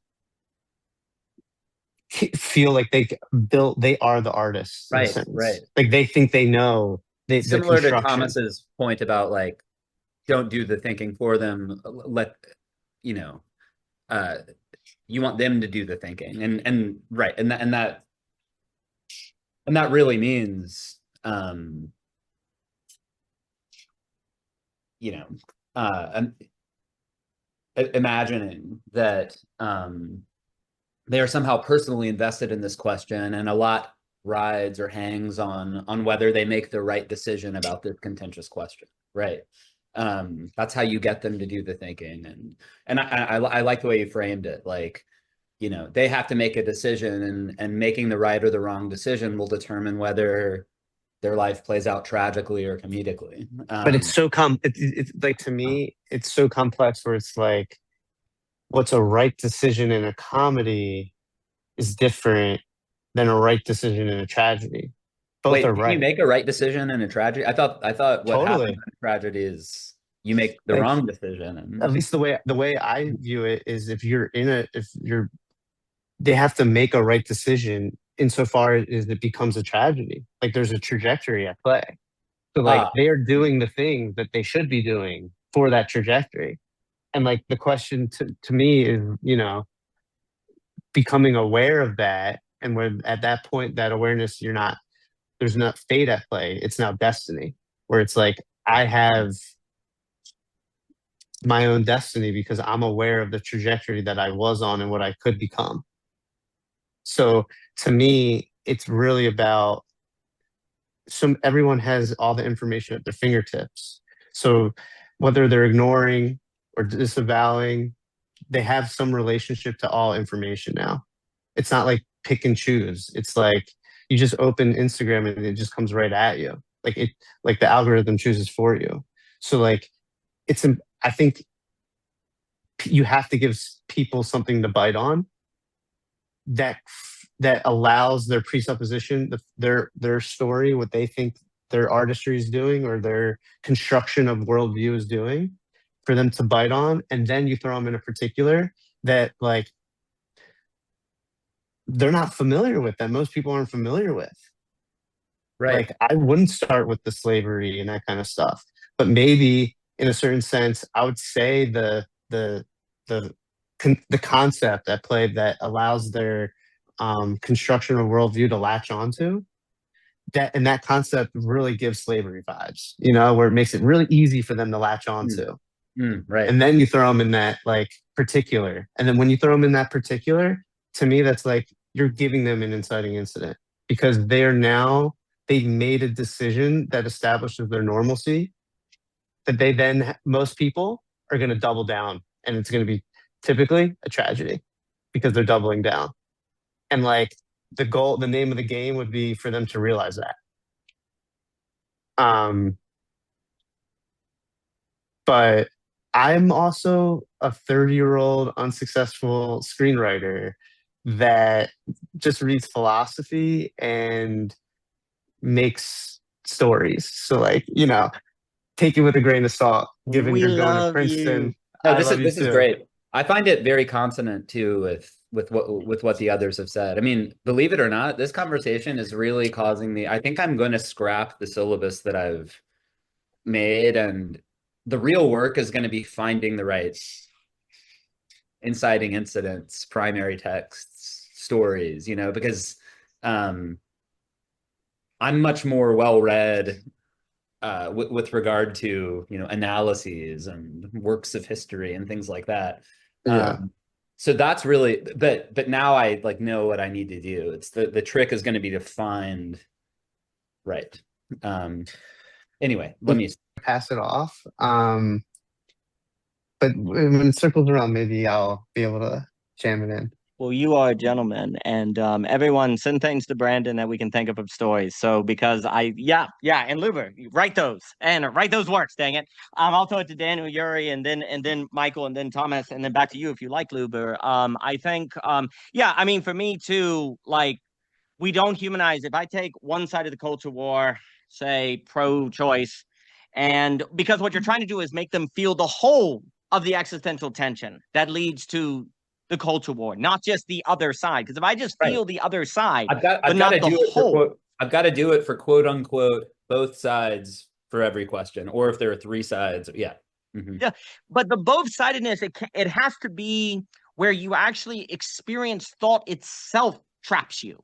It's not because people were thinking poorly. It's actually they were thinking well, and it led them into this place. Because if I think they took the position because they're stupid, well, I can solve the culture war simply by making them think like me, right? But if actually they took that position for good reason, and they actually followed that reason to its very logical end, and we end up in an impasse, people will not understand the culture war until they understand that it is a result of logics reaching an impasse, that are not a result of people thinking poorly, but thinking well and encountering otherness. And then what are you going to do about it? That then is the existential condition. It's interesting that you say that, Dan, because I'm not sure I can honestly say that I believe that. But right, well, the funny thing is, I think I'm right. You know? Yeah, exactly right. The work, there is so much work to be done. Nothing that is being said, I think, can naturally be believed, because your own experience of your own logic necessarily says that's not the case, right? So the work that has to be done to really grasp the culture war is to somehow get logic, of which you will naturally feel is not the case, to encounter its own limitation in this existential way. And I actually think that's good for marriages too. Like marriages actually in a very similar way get in trouble because they lack that experience. I will pause and throw it to Daniel, and then Daniel, please. I think I was quite lucky at university because it was a very small philosophy department. We used to have these reading groups on Fridays that were just voluntary participation, and the professors and the lecturers would come and we'd discuss a text, whatever the text was for the week. So you could watch and listen to the professors and the lecturers engage one another, which more and more I realize is just that was actually a real affordance. There was really something lucky about being part of a culture like that. And this, I think I'll carry what I'm taking as Daniel's thrust, like this, the need for introducing the existential tension, which your one suggestion, Daniel, was like this, the CRISPR or the genetic thing, which kind of displaces the issue. I think you could even take that a step further, and so I mean, this professor who gave us this method for reading the text, this three-part movement, when protests, like a political protest, broke out in our university, so now it's destabilizing the functioning of the institution. Like there's things are shut down. Now in the university culture, and from lecturers as well, there's this subtle requirement, not so subtle, this requirement that students take a political position, that they have a political position. This professor was one of the only voices that was saying that is the antithesis of what the institution is. That is the opposite of what the university is. These students they have no idea what their politics is. To force politics on these young people is immoral. It's wrong. We are failing these students by politicizing them and by requiring that they are political. This is meant to be the place where they learn how to think, such that at a point they can take on a political position. But to steer the whole educational process, because this is also this underlying this thing of when we say we need to get them to think, what are we saying? Because the implication can be that we need them to vaguely identify the position that they are on, and then learn how to move from that position in varying degrees of eloquence or effect. This is where the ancient thing of like that is not engaging the rational capacity of the soul, and that aspect needs to be cultivated, and like a bracket or a difference or a space in which that can be cultivated without being politically manipulated or necessitated is actually really important. And this voice in the institutional space was an uncomfortable voice, but it was a single voice and very minimized and excluded, because the university is far beyond this point. And I'm just speaking from a place where like the political fracturing the institution destabilized the functioning of the institution. So the culture war can be entertained and then even existentially edged. But when it breaks the institution, you're so far down this like amnesia that no one in the institution knows what the fuck it's about.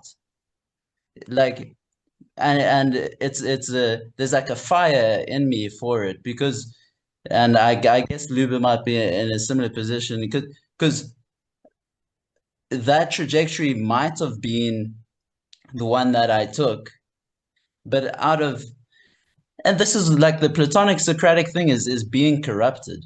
Like Socrates was put to death for corrupting the youth. So there is an age old thing that's operative in this. So being corrupted against that, and how much it's not clear how much one should bring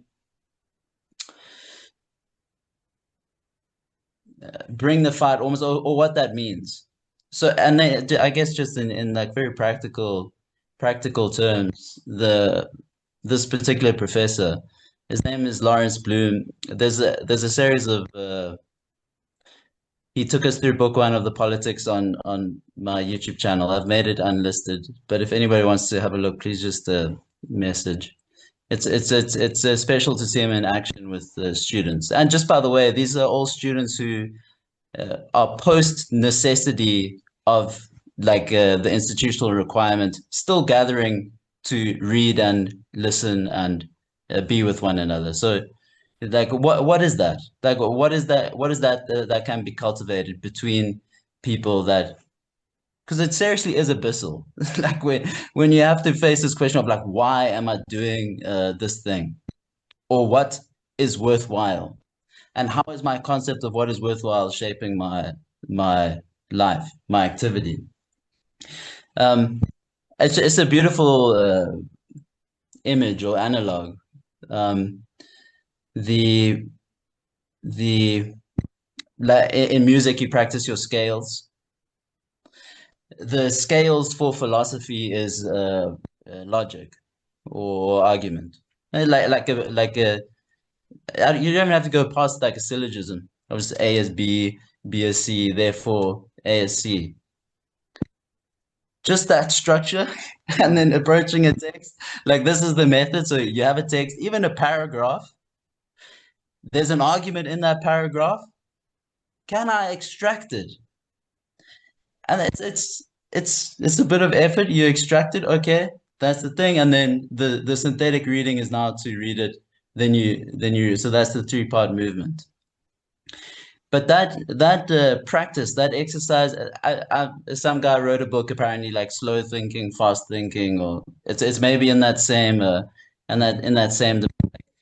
that structure of the syllogism is getting at a structure in our thinking that usually thought is moving too fast to recognize its motion. So when you break down its components, then you identify the place where there's a conflation or like a fuzziness or something. But I mean, because I started with the affordance of that reading group. So the one professor in the gathering, and then the head of the department at the time. The one professor had started, and he used as his example people in a very destitute situation. And the HOD immediately interrupted him because he was employing pathos to persuade. So he just that one interaction, like it really stuck with me. Mm. And it's ambiguous because I'm not sure, because you can't close yourself from your context, from the reality of it. But then what is the role of the educator? And just to like the things that the question that Daniel kind of brought in the beginning, in terms of who is the educated person and how will we identify them? I just want to say that this particular professor, who was at least the only voice that I came across that was protecting students from their politicization, like even taking that question to his colleagues, he wasn't always popular. He wasn't a popular voice. It was an uncomfortable voice in the institution. So yeah, of all the things you said, I think what I might take away the most is the perspective that students shouldn't be political. They should be here developing the ability to form a truly learned, wise political position. I think that's a good I mean, it's their rational capacity. right. If you use the Asian framing, like the rational part of their soul needs to be cultivated. So the difference that will come out in the thing is like, am I thinking that their thinking is just an elaboration of an already assumed point or some position? Or is the thinking about how I get to that position, or how thought operates, like how thought is moving, and then logic is the practice or the Scales. and the suggestions that have been made, like Thomas, about the discussion, it plays out in discussion, and slowing down with one another to play out a thing. Like, I think things are so politicized. It's there is really something to protect, there. And with the mechanics, then but let me stop. I think everything, I'll throw it to you here. I think all of this is why this distinction between nous and logos is really important. We do not believe thought is possible that is not possible otherwise in spaces that hold in tension different first principles. This is very important. You know how at the beginning we were saying that you make a room, you bring in the furniture and you apprehend something, right? It only makes sense to not try to switch people to different political positions if you genuinely believe that there is something about the social that is the very holding together all of the first principle, the different positions, let's just say the different political positions, that if you do successfully, that very tension allows apprehension that otherwise would not be arrived at. It allows nous. It allows insight. If you don't believe in nous, if you only believe in logos, none of this makes sense. Of course you want to convert these people to the right cultural position because they're bigots, right? They're bad people. Great literature and great art, the skill. So the educated person, I think, is someone who can hold the space. They can hold in tension the different first principles that creates a kind of architecture, a kind of space where apprehension occurs that otherwise could not. And I would argue if there's any hope for the culture wars to be sublated, it will be people in that space that holds attention who will apprehend, as we've talked about, the beautiful versus just the good, that will actually then see that very tension between the positions and not them crowding out allows apprehension, not merely calculation, that is full body, that allows like Zwingli insight that couldn't occur. Like, let's take the most obvious example. Apprehension, sorry, Dan, apprehension of what? Just take one of the issues, like abortion or something like that.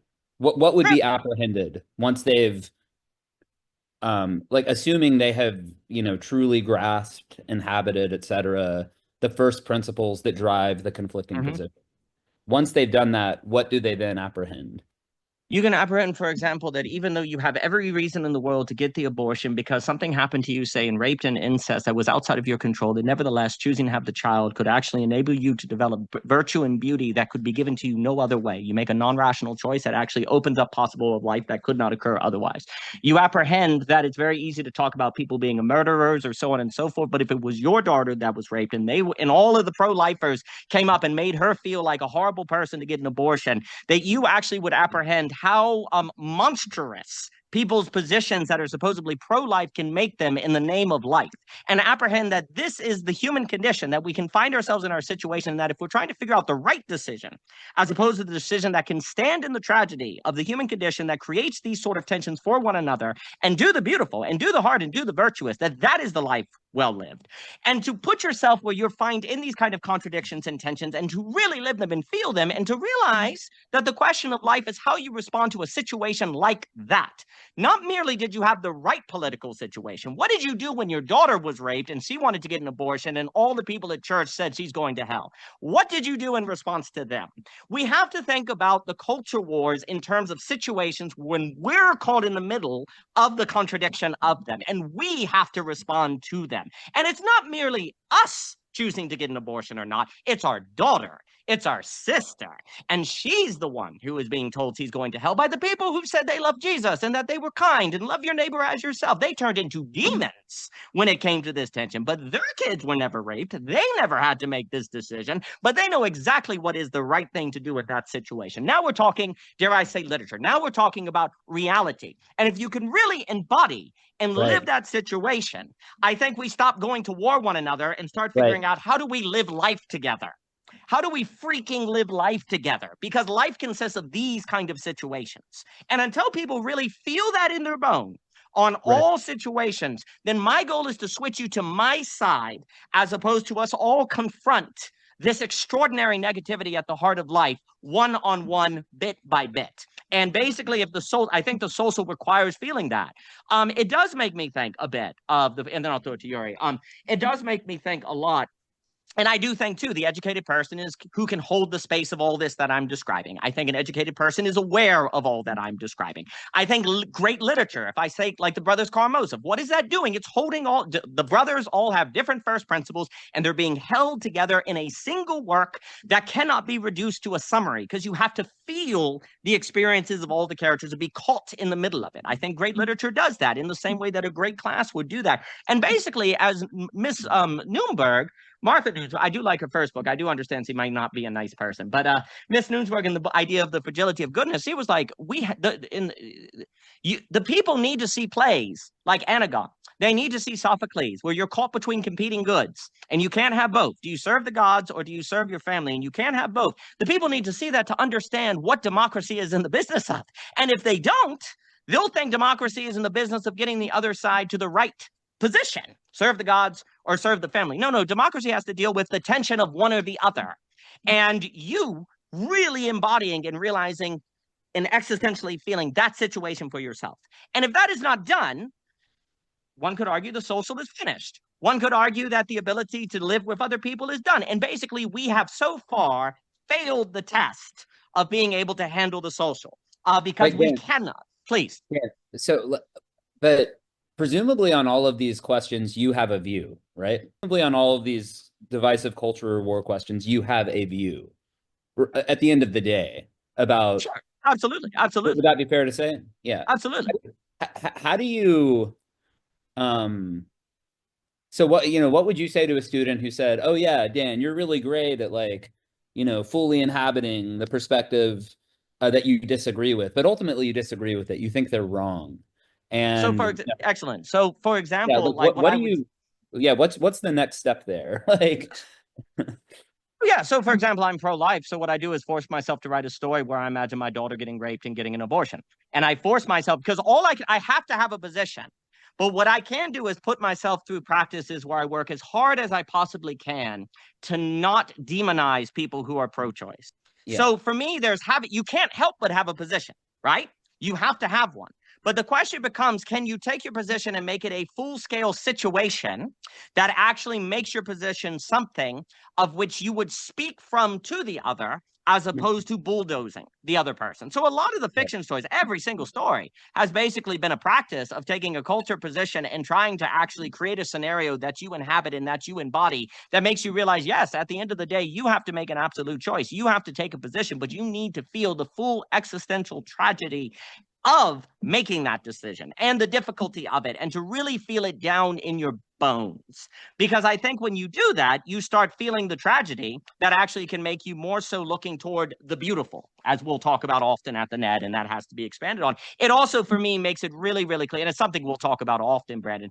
It also makes it, for me, very, very clear how inadequate thinking about life in terms of doing the good ultimately is, because you have to take a position and you're going to be stuck in that vector, as Mr. Jockin would put it, and that's going to lead into violence and conflict, right? Almost necessarily, right? But if we talk about the beautiful, which we mean in more distinct in many terms than merely the symmetrical, then that is getting to a fuller life that you're really trying to direct yourself toward and trying to ask, what would I do? Like, to really, really work to ask, to prepare yourself, to really think, to really inhabit, would I be able to handle a situation where, say, my own children did something that I thought was deeply immoral? Could I handle that? What would happen to me if that occurred? Do I really think that I'm ready for that? No, I'm not. So every single day you humble yourself and you're ready for that. And you really think that through and you really inhabit that. You don't do the same, well, I'm going to make sure my children share the same position as I'm going to make sure everyone around me shares the same positions. No, no, no. You fully inhabit a world where the people you care about most of all take a position that according to you is deeply immoral. And what do you do then? How do you inhabit that? So for me, this is what I would say, Brandon, you're correct. I have to have a position on those views. But what I choose to do is also take those positions to make situations and inhabit those situations. Most people take positions and they just stay in the position. And therefore, they have this passionate hatred of the other side and they can't talk and they can't do free speech. And the name of the game is to say, yes, you have a position. Now, you're in this class. Guess what? Your requirement in this class is to take your position and make it a full-blooded literary situation. Don't let any of your students have freaking positions. Force them all to have situations. The problem is we have a world of people that have positions that have not unfolded them into situations, and therefore they're not fully human. They're just freaking heads on sticks. You just end with the situation, not even like, I know, I can hear myself sounding very like left-brained and all my, but yeah. Like I think real quick, a good way to do it with what Daniel's saying is like, yeah, and what if that happened to you? Literally, that's it. Like, it's not, you don't even need to say like from a broad sense situation. It's, you paint an ugly picture that they vehemently disagree with because they have a position, and then you just say, like, very classic. I feel like it's almost right. Like, it's like, yeah. Okay, and now what if that happened to you? Right. And that kind of thing. Sorry. And so, Dan, you're not saying like they're not ultimately still going to have a position on how they would act, but they still have to have a position, please. Yeah, right. So you're not saying you're not saying we're literally going to eliminate all positions, but right. Okay.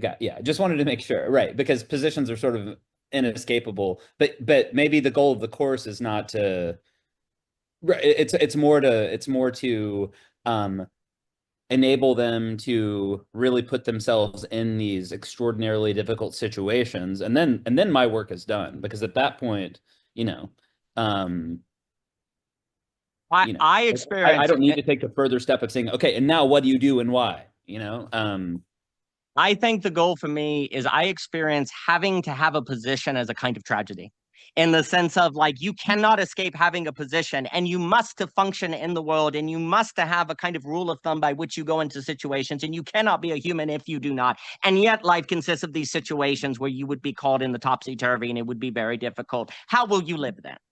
Like, you cannot not have a position. There's a kind of literary character to that, a kind of tragedy to it. That's what I kind of want to feel, right? And if you were to really feel that you must have a position, that you can't do the thing that many, I think, maybe more liberal people have did, is basically been perennial and say, well, all positions are the same. They're not. They're freaking not. And they have different stakes. And you must take a position different from other people that has stakes. And you must therefore have to see them through a view where they're freaking immoral or something like that. You must to function in the world. And this is the nature of reality, where you must have a map that has a different ethical system that defines people outside of it as in the wrong. And if you don't do this, you can't function. And yet they're human beings just like you. And yet they're in the exact same situation just like you. And they're your neighbors. And actually, they're your kid. What now? How will you live? If you do not feel the full-blooded literary Greek play of reality, because people use their, and I'll throw it to you, people use their position on abortion to defend themselves in the depths of reality. And what we want to do is say, actually, your very position on abortion, if we unfold it into a situation, entails the depths of reality and the full stakes of being human and the difficulty of it. So I don't want you to change your position. No. Your position has everything I need to unfold it into a revelation of what life is in all of its depths and difficulty and tragedy. And I think virtue and themos and difficulties of being human. So no, people have tried to make people experience what we're describing by leaving positions. No, it's in the position. Be true to the position, unfold it. Let's put it in situations. Let's really hold. I want you to really be pro-life. I want you to be all in on pro-life. And your daughter is going to have an abortion because she was raped. Now we can think. Now we can try to develop virtue. Now we can deal with the social.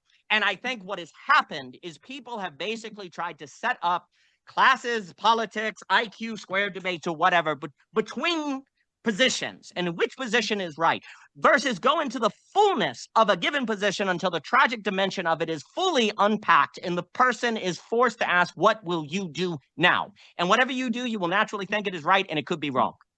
And yet you must live. You must live.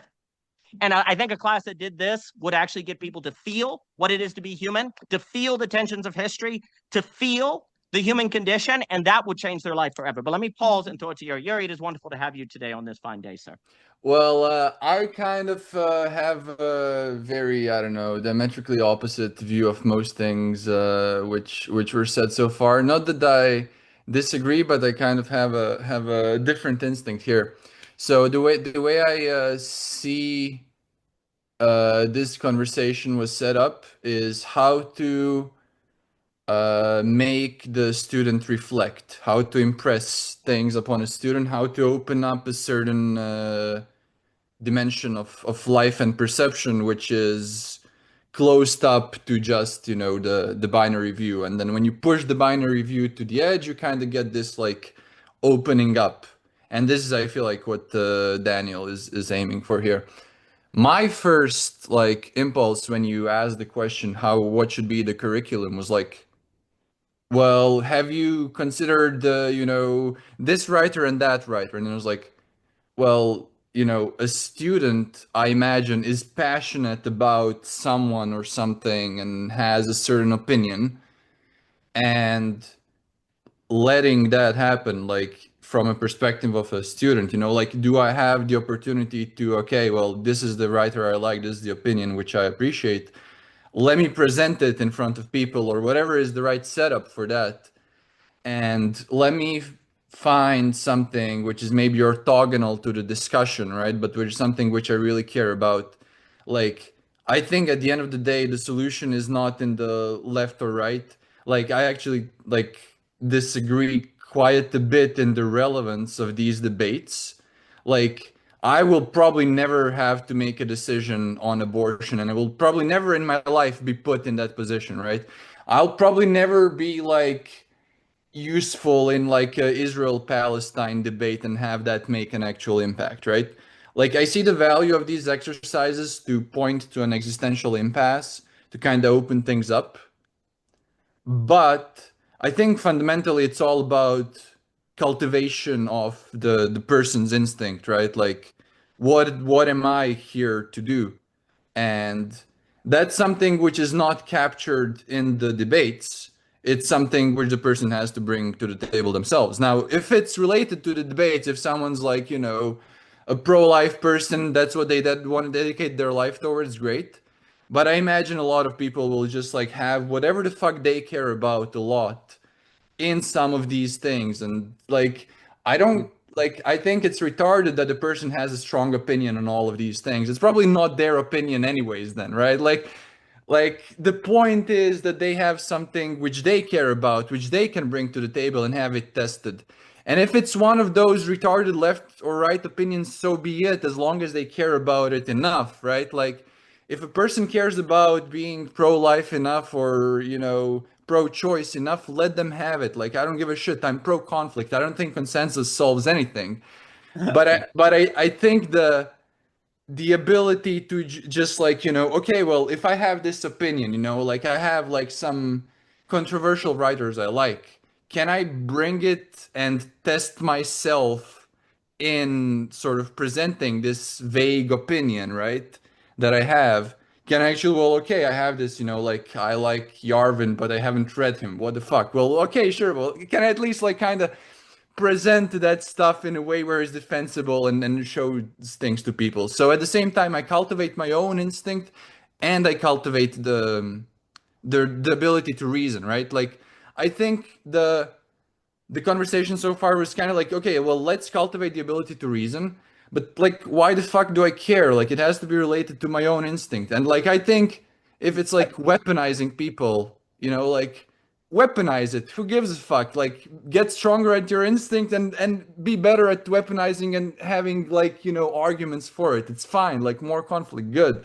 Like, Yeah, no, I be mean, sharper.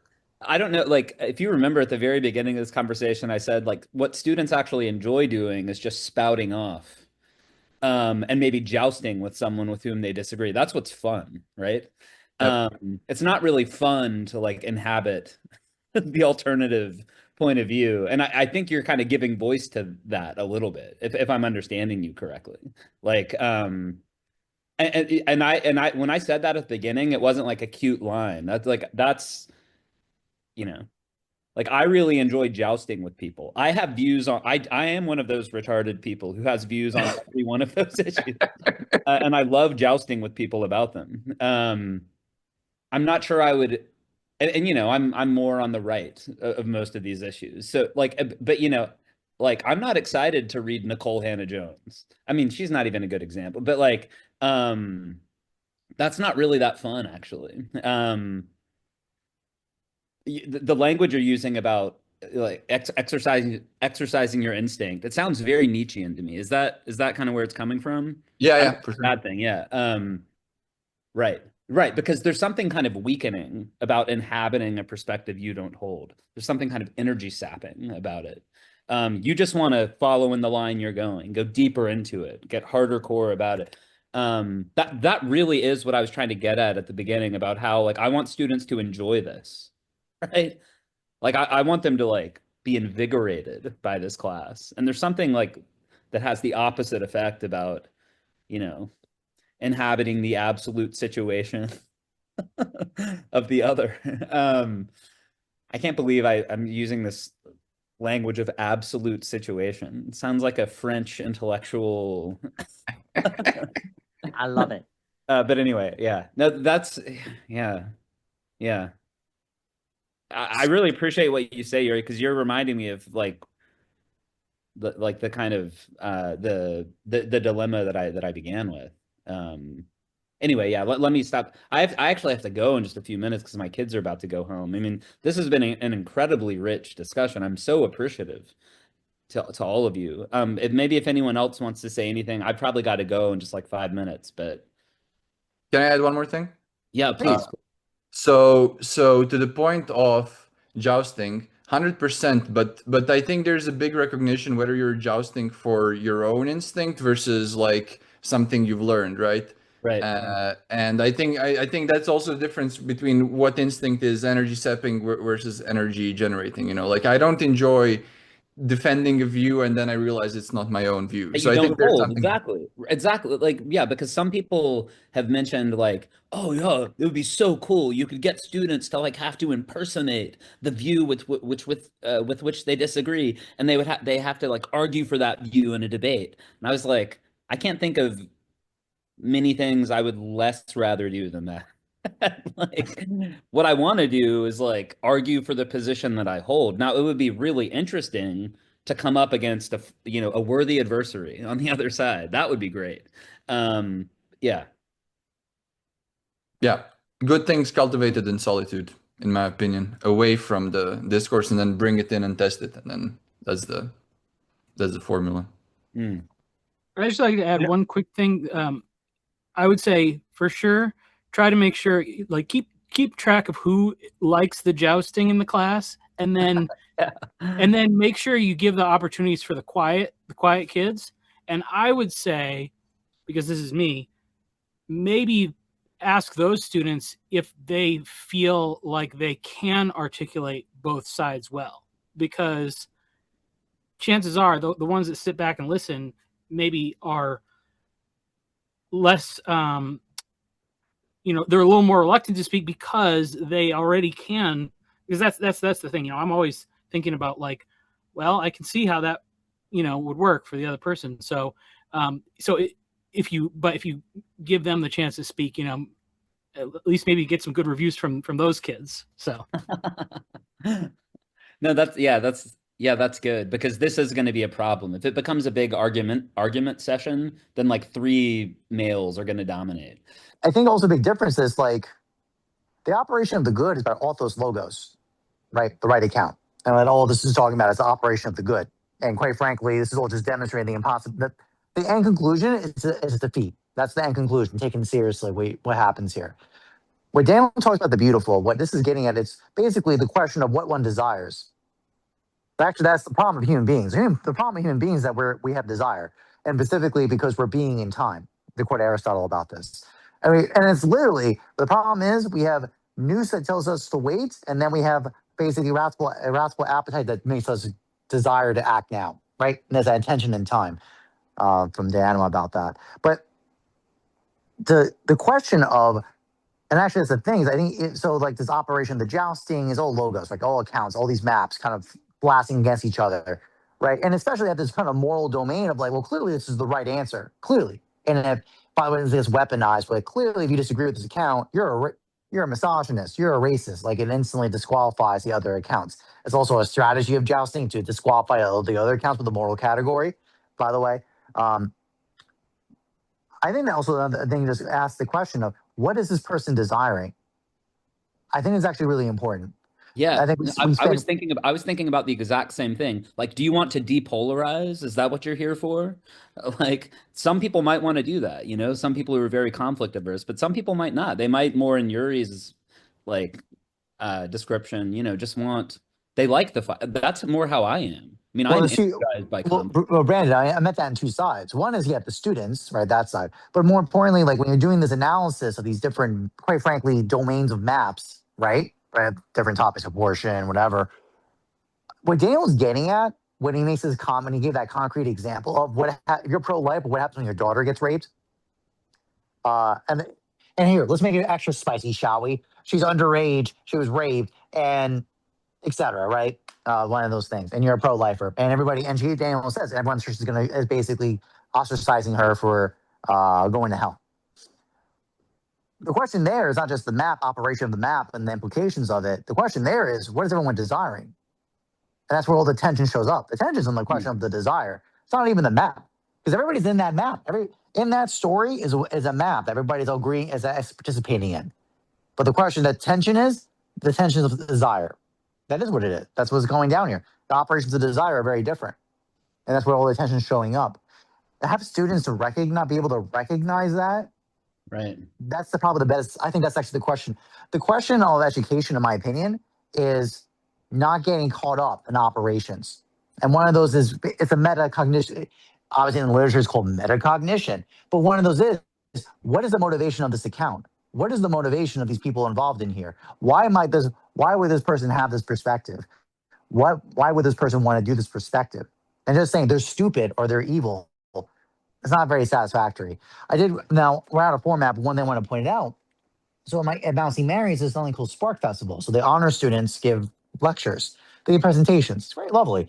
So a student talked about AI and creativity, and actually was really and here was a really interesting point. So he presents this account. He's using a very contemporary thinker on creativity. And I could tell it's Vervaeke's using it. It's from Vervaeke's, like from, not directly from Vervaeke, but from cog science, that perspective. So because where we are in the Mount, I brought up a question of the nature of the person from a scholastic point of view. And I'm trying to point out some tension of what he's presenting here. And actually, a student brought it up too, independent of me as well. It was very nice to hear that. But basically, the student shut me down by saying, "Oh no, the human person at the time, as declared by the Catholic Church, it's X." He used an account to shut down the discourse. Like it was actually, I was like, really, dude? That yes, you are correct. That map does give that definition, but you see, you didn't even include that. So obviously, if you started that from that point of view, if you started with that map, then your entire lecture would be defeated instantly. Number one, but number two, but that's not interesting now, is it? What is interesting is what about, and that's why I ended with them. I was like, what about a dialogue of the two? What is the similarity? What is the difference? So when you gave me this model from this contemporary school, Cox science point of view, how does their mapping of creativity and cognition relate to the scholastic understanding of intellect? What is the relationship? And it's going to be things like what Daniel's talking about with nous versus logos, active creativity, like all those things, and clarifying that. But that's my point. Like most of the time, people use the maps to stop. That's the first problem. So there are lower logos account stop the maps. But then that's not even interesting. What's more interesting is that's the next thing to ask is on this contrast of the scholastic point of view and the modern cog science, what's motivating those accounts? What's the motivation? What's the benefit?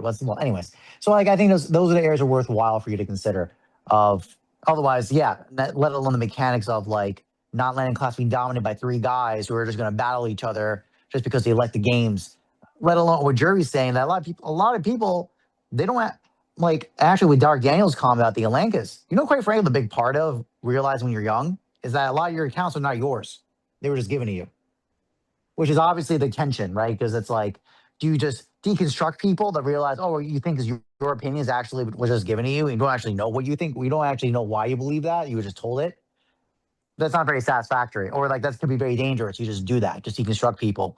But what is useful is to point out that development of thought takes time, and I do agree with also Dark Daniel said with that story with that colleague, that professor, is you shouldn't be forcing people to have a political position. We should not confuse having a political position for having engagement.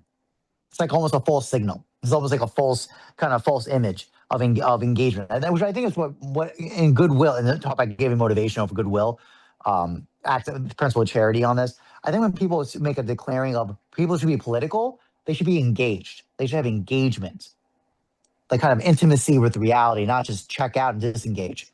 But the problem is that could be a false signal, literally a virtual signal, right? Virtual signaling of I'm engaged, I'm involved with this political order, so I'm good, right? And I think for me, the purpose of the beautiful is to point out those are just operations of the good.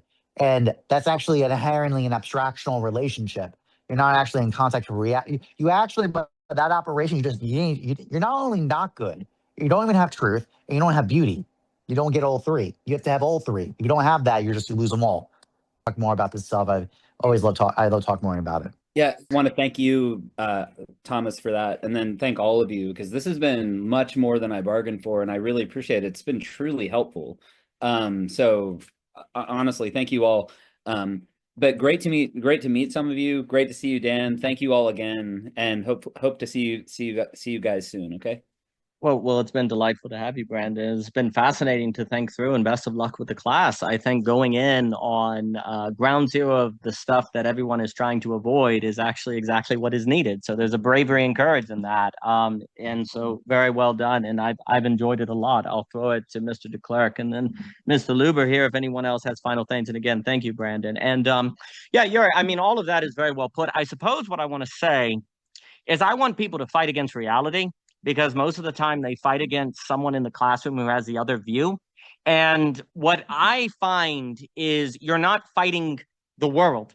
And the world, like if you want, like when you think of a situation where you're pro-life and your daughter gets an abortion, everyone hates them. This is the world. Now fight that. And I think actually one of the reasons we could have thymotic deficiencies is because we're not like the Greeks fighting the gods. We're fighting the people of the other political side. And then it's just kind of stupid and lame, right? No. Rise to the occasion of reality. Fight that. Rage against the gods now. What will you do? People are not using their culture war positions to rage against the gods. And the problem also, I would argue, basically, in my experience, unless you create the situation, the literary experience, as I'm just calling it generally, you will simply inhabit ideas that are not yours. And I think you put that very well, Jurij. Like people's ideas, unless you go to the literary, it's probably just from the TV, it's probably just from the pastor, it's probably just from the zeitgeist that you've just absorbed. My friend Bernard always said culture war issues were basically like a board game. Okay, we got the abortion board game, roll it all out. What side are you going to take? Okay, pro-life? Okay, great. You got this, that. Oh, pro-choice, rape and incest. You got your little cards. It's almost kind of predictable. Like there's a kind of determination that there is to it. And maybe someone throws in something where you say, well, if an unborn life isn't human, that's a form of racism, isn't it? And blah, blah, blah. And so it has a kind of scriptedness to it, right? And usually what ends up happening in the Jeff Literary and Debating Society, these issues come down to the person who is the quickest wit or can remember faster or stuff like that, right? Which can have a role. It can certainly have. But I think deep character transformation occurs when your opponent is reality. Your opponent is not that person. Your opponent is reality. And I think literature brings you to the place where your opponent is reality. Now fight. Now see what you're going to do. And I think this is where you get into things where like the tragic and the comedic, like if you're fighting reality, don't you lose? Like how do you fight reality and win, right? So it's fundamentally set up to be a tragedy. And what I think Mr. Luber presents us with is how do you fight reality and it be a happy ending or quote unquote a comedia, right? Maybe not happy, but noble. What would it mean to fight reality and it be noble, seeing as you can't win against reality, right? I think this is the work of our lives. And I think there's a lot to it. And I think what Mr. Jukic was saying about desiring is very, very important. And I think also like until you get to a place where you see yourself as, in a sense, fighting reality. And I also really like I did want to comment, then I'll throw it to Michael. The point you were making about the kind of stupidity of some kind of culture wars, because you're never going to be in a situation of abortion. You're never going to be in a situation of Palestine, Israel, whatever, right? This is very important. What I want to say is I find taking these situations to the real, the literary, the situation, increases the probability that my thinking about, say, abortion actually changes my character and my discernment and my way of thinking to actually make me able to avoid, say, conflicts with Michelle or conflicts with my kids, because you actually gain the ability to not be hermeneutically stuck, right? Like the problem is, like, there's a way in which I think what Mr. Luber is, what Mr. Jukic is pointing to is that culture wars can reflect people's desire. Well, then how they act in culture wars can come up in when you get married, there are different cultures. There are definitely different cultures that are coming into contact, right? And actually desire and that sort of thing can blow up because you've not been able to enter into the conflict of different cultures in a way to learn how to mediate it, how to hold it, right? And so for me, like, as long as the culture war issues, if they're actually going to have some relevance to your life that you're likely to live, I personally think goes up as you build up a situation that puts you more actually in conflict with the world itself, with reality, that has a certain kind of humbling and a certain sort of training that I actually think enables you, say, in your marriage, in your spouse, in work, in different things, that actually make you more discerning in those situations. Where if people are simply arguing, if I want to say they go into the full situation, and then if from there they want to go back to their position and argue, that can be fine. And actually, it may be a complex and interesting position. Whereas if they just stay on their position and argue it, they're probably just absorbing ideas from other people, right? And it's probably not going to be deeply interesting. They haven't gone on the journey by which to develop it. And I find that actually going there actually makes it fuller. But if you don't go through that experience, I think you can have a... Jurij, did you want to say something, sir? Yeah, I just want to respond to this. I think the distinction here is that of skill versus desire, because I think everything you're talking about is the realm of skill, right? Like it's a certain like existential maturity to deal with all these things and to be open enough to the world and to mediate this conflict and to all of these things. However, like I think, and just speaking from personal experience, like it like cultivating these skills can be actively detrimental to cultivating one's own desire and instinct and such things, because of like being enveloped, you know, in the other and what is required to mediate the relationship with the other, and it is all consuming, and then getting into the existential stuff, right? Like it's everything for something else, whereas like a certain distance from all of this, like a distance in space, in like some type of solitude, enables like well, first of all, everything to clear out, and then hopefully something which is one's own to come out, which is very distinct from any skill in mediation and all of these sort of things you're talking about. And I think like these I think like intrinsic motivation and skill of mediation are almost like orthogonal. like like intrinsic motivation, like you can be a Greek raging against the gods, so to speak, and be completely retarded at like, what the fuck does this Greek person even care about, abortion or no abortion? I'm just gonna like do my thing, live demotically, and go fight for Troy or whatever, right? And I think this is sort of the driver behind the alt-right or this like vitalist sphere, is like, if one completely focuses on the skill and rationality, this like themotic drive just completely vanishes and disappears. And this drive, it is in nature amoral. And the mediation is like, cool, do it or don't do it, but it's like a different thing, right? And like, life is simply dead if there is no themotic drive. And like, it is the beautiful, even though it's amoral. Yeah, so that's my point. I think everything you're saying, I agree. I guess what I want to say is, I suppose that one of the reasons, I suppose I would want desire on the other side of that existential crucible, not before it. And I think also the existential crucible that I'm describing when I talk about it literary, and I know I'm using that very open-ended, I experience that as extremely thymotic.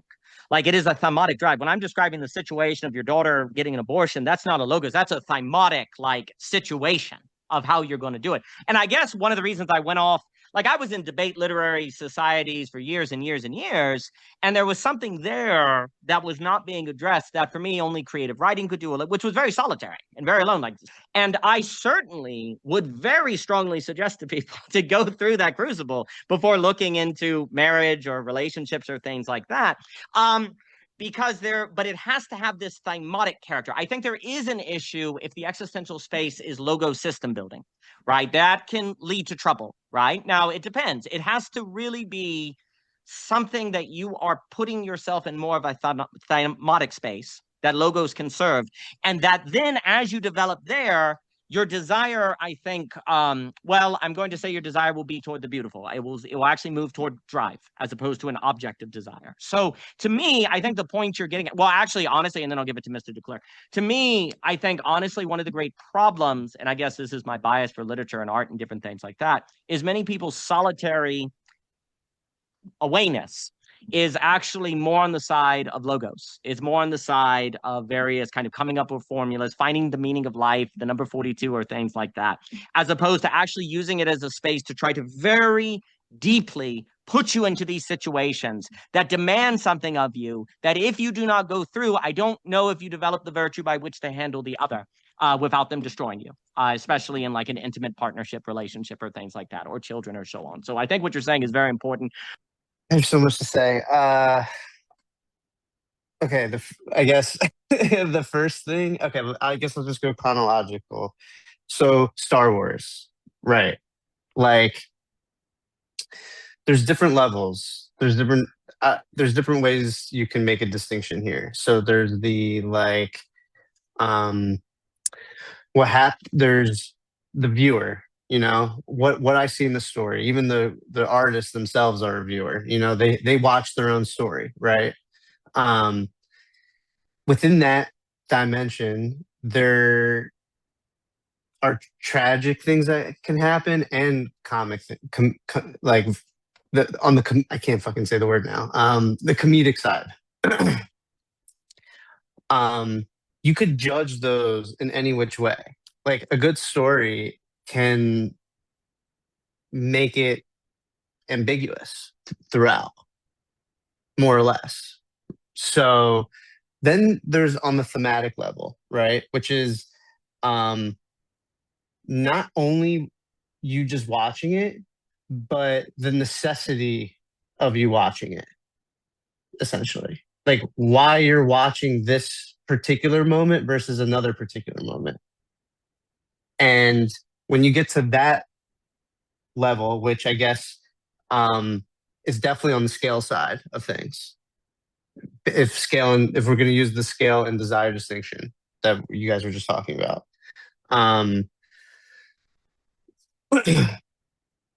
Basically, on that level, it will be a comedy or tragedy. There isn't a debate, really. Like, for example, Star Wars is thematically a comedy. Like, at least the old one, where Darth Vader dies that you're talking about. You know? Like, basically, and like I could go into that if like you want me to explain why it like that is the case. Because basically the point is that whether you interpret, the meat, the story, oh, that's comedy, that's tragedy, doesn't even make a difference. The way it's particularly unfolds necessarily leads to the end being a comedy, regardless of the like how you want to interpret it, then there's the first person perspective where it's like my own life, which to me is the desire side, like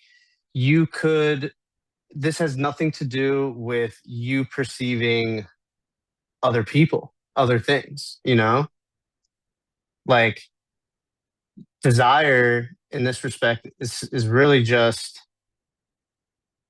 where you are in that moment. It almost has nothing to do with the story at play.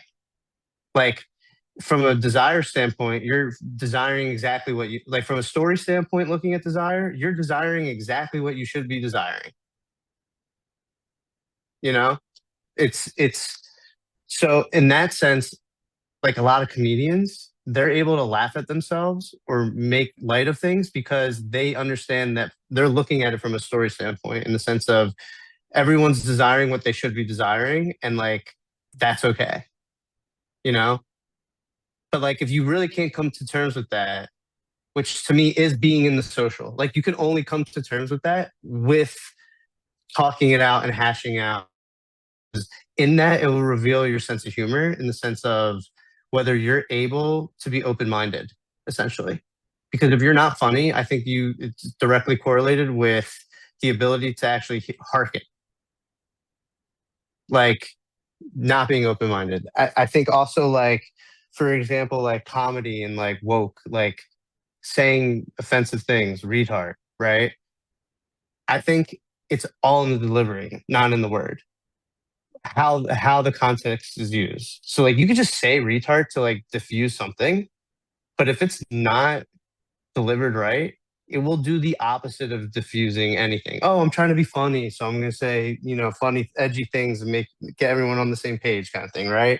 It's like it only works if you deliver it right. Like the hard part is the delivery. What is delivery? Like, what is the philosophy of delivery? Well, I would say a presupposition there would be it needs to be social. You need the other. Like a stand-up comedian has to do stand-up comedy to know if they're a funny stand-up comedian, if they're delivering it right. They could be in the room and it's like conceptually this is all great, but if you deliver it like a putz, or like you deliver it in a way that's like just not favorable to the laugh, then and the only way you're going to know that is in the social, really. So to me, like the analogy there is like philosophically, if you're not thinking along with others, I would say you're kind of in a echo chamber. Is my hiccup with people that are like with the Eiffel Tower too much, that you know what I mean? But I think the fact, just I guess back to what Michael was saying, the like facts to me are ironically the furthest away from what we are seeing ontically. So in that sense, the fact is almost like the thematic trajectory of that moment. which is a little different than just like looking at that moment in a vacuum and saying, that is correct, that is true, that is the case. Because a real fact in the thematic sense would be that is the case because it serves that comedic or tragic trajectory, you know? You say that so-and-so is the case because it would be for that trajectory. But like the way we use our language and the way we talk colloquially, it's not, you don't talk about that part. That part is implicit.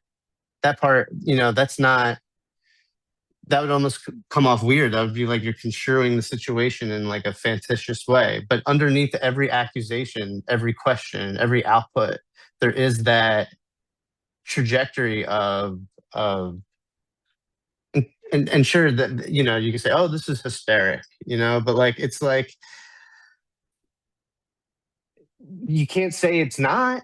You could call it, you could describe it as hysteric, but it's like you can't refute that being a reality of oh, when someone dies, what you know about them and how they made you feel and that there will be an output, a definitive one at first, and you will feel like, oh my God, I'm some kind of proposition toward them. You know what I mean? And that proposition will be of a comedic or tragic nature. Now, it's liable to change with counterfactuals, like I was saying, but like, it's just, you are left with, oh, the movie ends, oh, the person dies, to use the analogy. It's like, you have to feel, there's a resonance, there's a residue that you sit with, that how you sit with it is whether it's a comedy or like how it feels and how it's received. That is, you could use a comedy and tragedy as two umbrella terms that would encompass these situations at first. And of course it could change after the fact where it flips, but it's still within that umbrella. It's still working within that contrast, essentially. Like the thematic dimension is essentially the dimension. I'm kind of just saying this on the spot, but it's the dimension that forces the necessity in contrast to happen. It's talking about what it's talking about is basically why there has to be a contrasting position and what constitutes that contrasting position. So yeah, and that's where the facts are, I would say, is like within that contrasting position. And what that means in terms of how you talk about that, it's a conversation, it's just like, it's a radically different way than thinking about a fact, how I was taught, how we were all taught. Like, it's not something you can just read on a piece of paper, and like, you learn that quickly with like, let's say you read a biography of somebody and they're still alive, and then you talk to them. And then they're like, yeah, that book was published in 2010 and now it's 2026. And now thinking about that, it's like this, like that, when that happened to me, it's more like this now. You see what I mean? Like there's this possibility of the more than the fact that's always associated with the fact that no one really talks about, because when you start talking about it, it gets very confusing to follow. And it starts to feel like this person is crazy, hysteric, you know what I mean? Like it could come off as mental, and that's like a real problem. So like, we haven't really found an appropriate way of like talking about it in a casual way. The only times where it's like appropriate to me, that doesn't sound weird at all, is like when you're literally writing a story and you're talking about the main character, I think you're getting at a lot that's very, very important. And I think there is something about how you were describing theme there that gets at what Daniel was saying about how the university is supposed to be, and that it has lost the theme because it is not holding the theme that holds the contrasting positions. It's taking a contrasting position, and then there's no contrast. Therefore, there's no theme. There's no holding of the structure. There's no realization of it, right?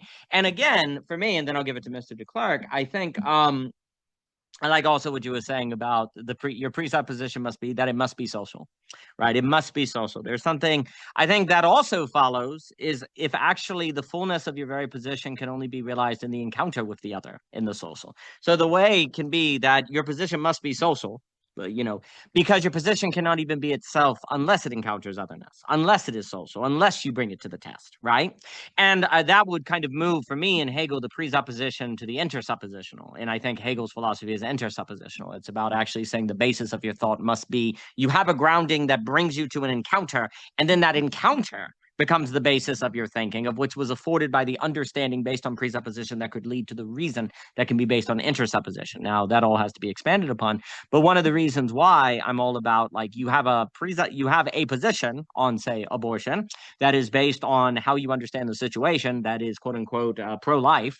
And what you do is you say, I need to have my position bring me into encountering the pro-choice in a way that makes me experience the fullness of the pro-choice position, which the only way to do that is a lived situation, like a story, not just to have like the kind of the abstract knowledge of it. In Clayton, wonderful to have you, right? Until I do that, then I actually, in a sense, don't even have a pro-life position. I don't, because in a sense, there are no points in reality. There are only situations, right? And so I need that encounter with otherness to even be the thing that I think I am, right? And the key is that, again, every freaking position actually unfolds into a story in the way that you're described. Because once you hit that contrast, you're in a story. Your daughter has been raped. What now? It's a story, right? So that's the key, is that you have the position of pro-life that's based on presuppositions of, say, where life begins or so on. You use that to force yourself into the encounter with, say, the pro-choice, and that now your position becomes intersuppositional, which actually now it can unfold into a situation, and now you're in a story, and the question becomes, what is the directing of the story, right? And if it's not the beautiful, like Esperanza goes the way it does because of the beautiful. That's how you choose what occurs, right? Not necessarily what is right or wrong or under the wing or so on, but what actually has the strike occur. Mr. Luber, please. I think, and why I brought up comedy, like in like haha funny sense of it, is very important, because like that existential disposition, that particular mood is very, very revealing. It reveals that you have basically either explicitly or implicitly have in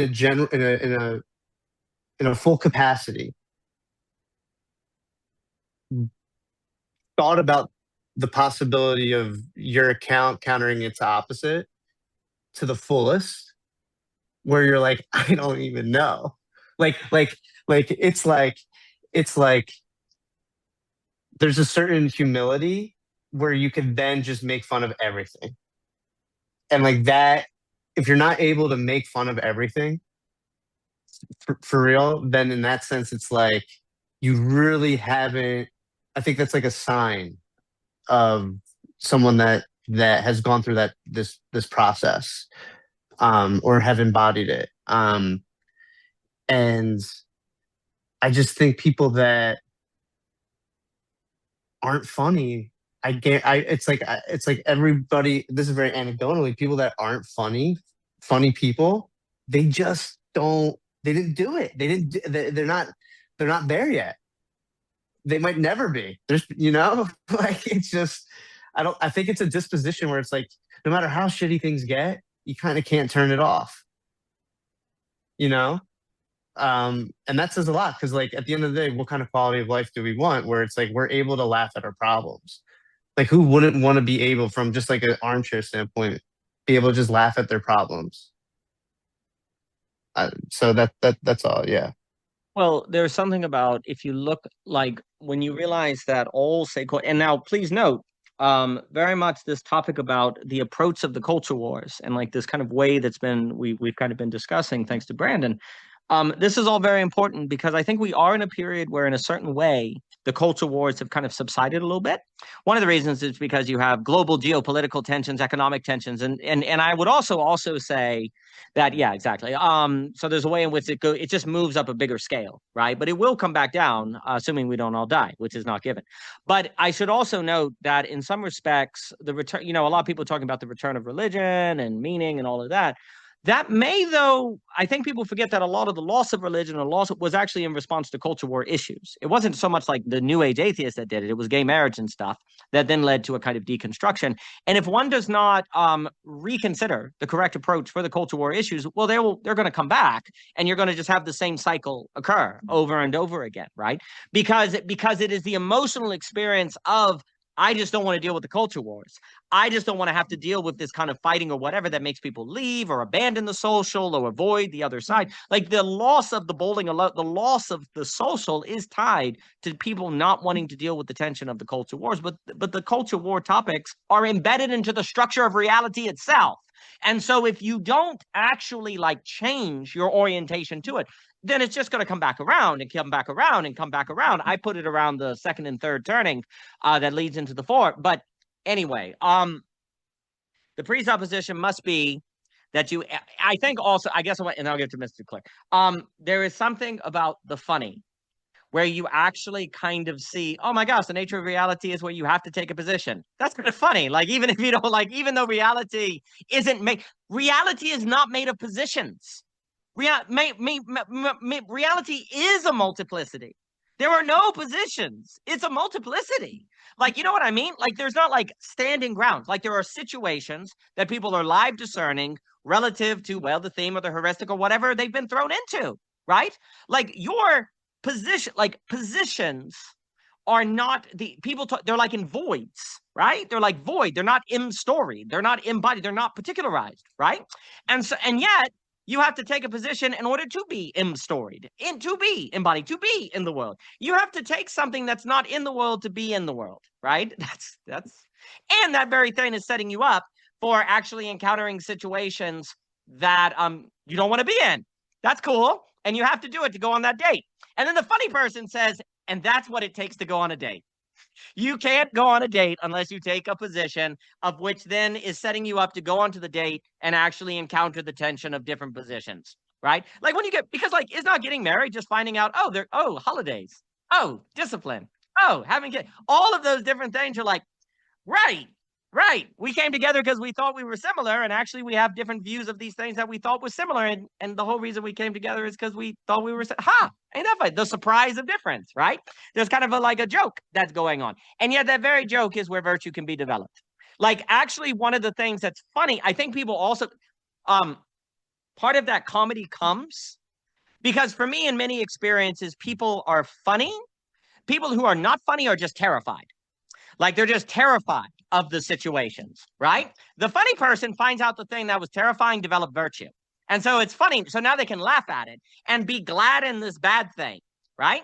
So what happens is people who can't be funny, they tend to just be terrorized and nervous and upset and kind of worried, right?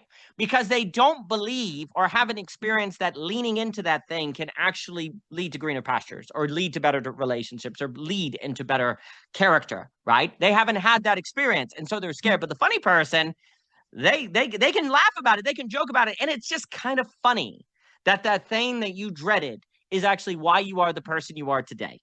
And so that they've developed virtue. And isn't it funny that the world is a place where the thing that terrorizes you is how you develop virtue? Where actually, isn't it just kind of funny that everyone doing what they thought was good and right is actually what develops vice? It's like a good joke. It's a good joke if you come to the other side of it. If you don't come to the other side of it, it's a terror. So what ends up happening is the lack of the comedy can be evidence of not coming to the other side of it. And I think like it's just in God's good humor that you laugh when you're crazy and you laugh when you're having a wonderful time. You cry when the world sucks and you cry when there's beauty, right? So the absolute choice are kind of embodied in those very realities of the body, of laughter and choice. Like it is the Schrodinger's cat. It is the double. That the funny is also the terrorizing. That the tragic is also the beautiful. It's embodied in the very physiology of the human being. That I think is just like a testament to actually the bothness of all these possible experiences relative to how we handle the encounter of them. And so, but let me stop and throw it to Mr. Deklerk. Mr. Deklerk, please. Okay, I'm gonna start at Star Wars, and then I'm gonna come back because I'm lame. So I was thinking about what Andrew was talking about and I just rewatched like the last scene of The Return of the Jedi, and it's like it yeah, it was so striking. Like it's like one of those things, where you see something as a kid and you just like it's like, oh my gosh, the lightsaber battles, and then you like watch it as an adult and you're like, whoa, like there's like depth here. So like Darth Vader's body, like they're burning it, and like Luke's like looking into the fire, and like you can see the sadness and the remorse on his face, and then it immediately cuts to like fireworks and like Ewoks like cheering.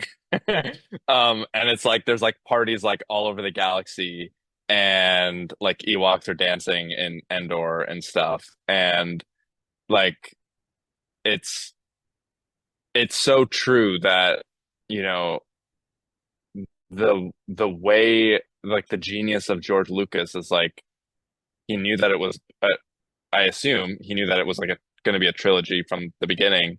And like the way that he builds it up is like, there's a new hope with like, you know, this kid who is like destined to, defeat the villain. And then the kind of story changes in like the fifth movie where, it really seems like the Empire is going to come out on top, and then it switches again.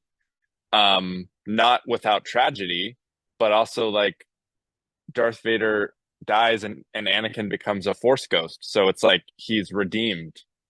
He's like redeemed in the end. Like like his lightness like is triumphs over, because he makes peace at the end. He like, asks for forgiveness from Luke. He realizes the path that he's gone down that originally was out of love. Like he thought he had to, turn to the dark side to like save his son or save his child, his unborn child, and save Padme. And then he like, you know, stares his son in the face and he's like, oh my gosh, like what have I done? And so like, even though there's very tragic elements of the story, it was always going to be a comedy. And I just like kind of wanted Andrew to tease that out because like I've read and studied Shakespeare more, and like in Shakespeare it's very cut and dry. Like the comedies are the ones where people live and the tragedies are the ones where people die, right? And I think most modern stories are a lot more nuanced than that, where like you can have a lot of death and betrayal and avarice and like all this stuff, but the story can end up being ultimately triumphant, right?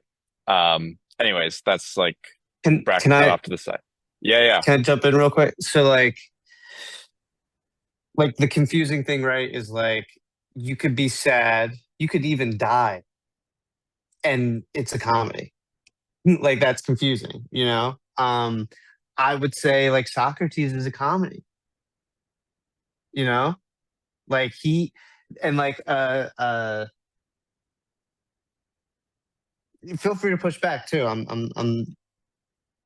open-minded, but like I'm the reason. So like from a desire standpoint, right? It's like Luke wanted to destroy the dark side, the Emperor, basically, right? And in doing so, not only did he destroy the Emperor, the Emperor's, child, Darth Vader, he made Darth Vader go to the light side, and he got that redemption, regardless of whether he was crying during it or laughing or complain, any little deviation, any little possibility, right? Doesn't matter because those things are definitively set in stone, It's like we can all agree that like Darth Vader smiled at the end, Like he said, I forget whatever statement you said, redemption or whatever, but like because there's these actual facts in that capacity in terms of like the story in that way, And like to translate that in real life, it's like when an event happens, it's actually really hard to say what it is because we don't know the story.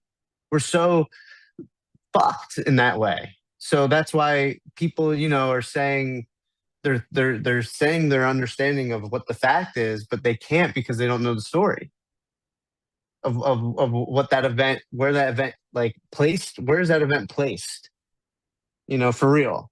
We don't know. We really don't know. It's a tough position. So I just think basically the character's motivation in relation to what they desire, like what they desire in real time, their motivation will always be geared toward the fact that how it ends thematically, whether it's a comedy or tragedy.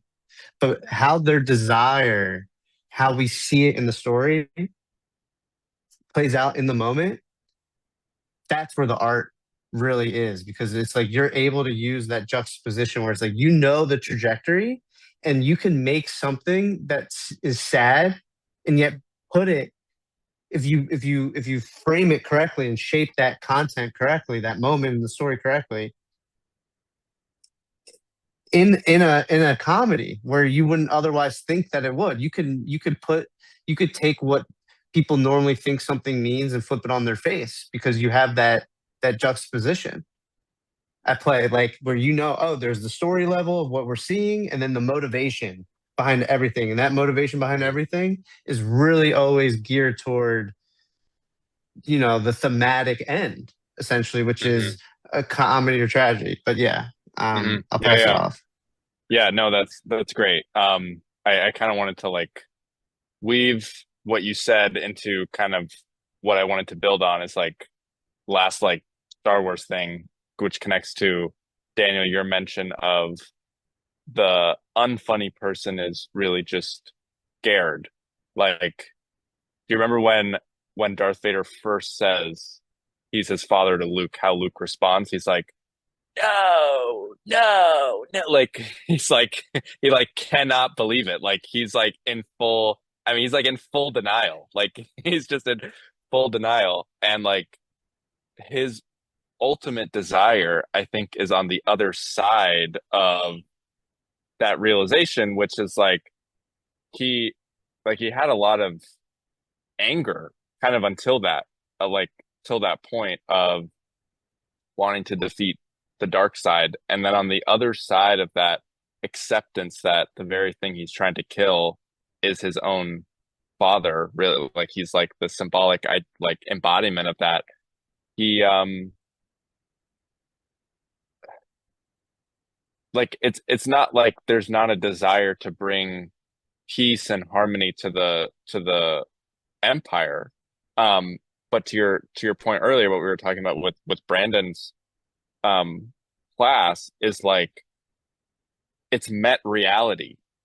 Like his desire to bring peace and restore harmony to the galaxy has been met with like, well, what that entails is facing the fact that your father is the very thing you're trying to destroy. So like you can't just go about it in this kind of gunslinging way. Like you have to like confront, there has to be this kind of like, I don't know, like graceful anger or something, like integrated. I don't have like the right words for it, but I kind of wanted to bridge into that like old adage of tragedy plus time equals comedy thing, of like, and like Daniel, you talk a lot about how like time is more real than space and how we live in time. And like I think you actually mentioned this a little while ago about how like I think it was a discussion you had with Michelle that was like I was thinking about as we were talking about Brandon's class, where you were like, what students should really experience in like a politics class, for example, or a class where you're talking about different perspectives and opinions is to experience the evolution of that viewpoint, because a lot of times students will encounter, Second Amendment viewpoint or abortion viewpoint and kind of just have the impression that people have just always innately been one or the other. And it's like, no, like just like anything in culture, this has evolved. And the best example of that is the Republican and Democratic parties in the 20th century were completely flipped on like almost every issue. Like, and like we actually did talk about that in history, like, and that was pretty eye-opening for me. But I don't think like people like spend enough time just like first like realizing that, and second, like how the fuck did that happen? Where yeah. Um and I think if students can experience the evolution of viewpoints, I think it will help them to realize that who they thought was the boogeyman, or who they thought was just like, oh, this is just, if you're born in this area of the country and you're of this skin complexion, like it's just predestined that you're going to have such and such view. That like, no, like these viewpoints were a response to circumstances, and often a response to people feeling like their freedoms or their like ability to exercise their rights were being infringed upon, and so they had to really kind of respond in kind. And Paul's got a big tool over there. Yeah.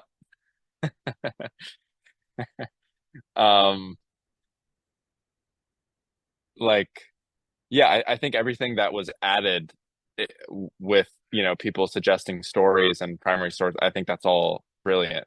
But that was just also in my mind of like, I think it's so important for people to be able to track how things came to be. And also like, because I think a lot of young people, myself included, get frustrated at issues that seem uniquely American.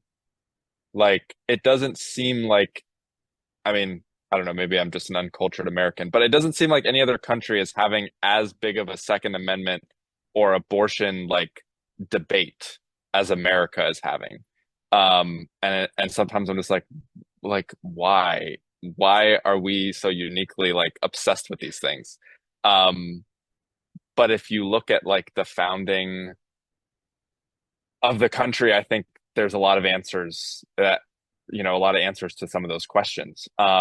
And I think in an age where a lot of young people like are kind of ashamed of being American at all,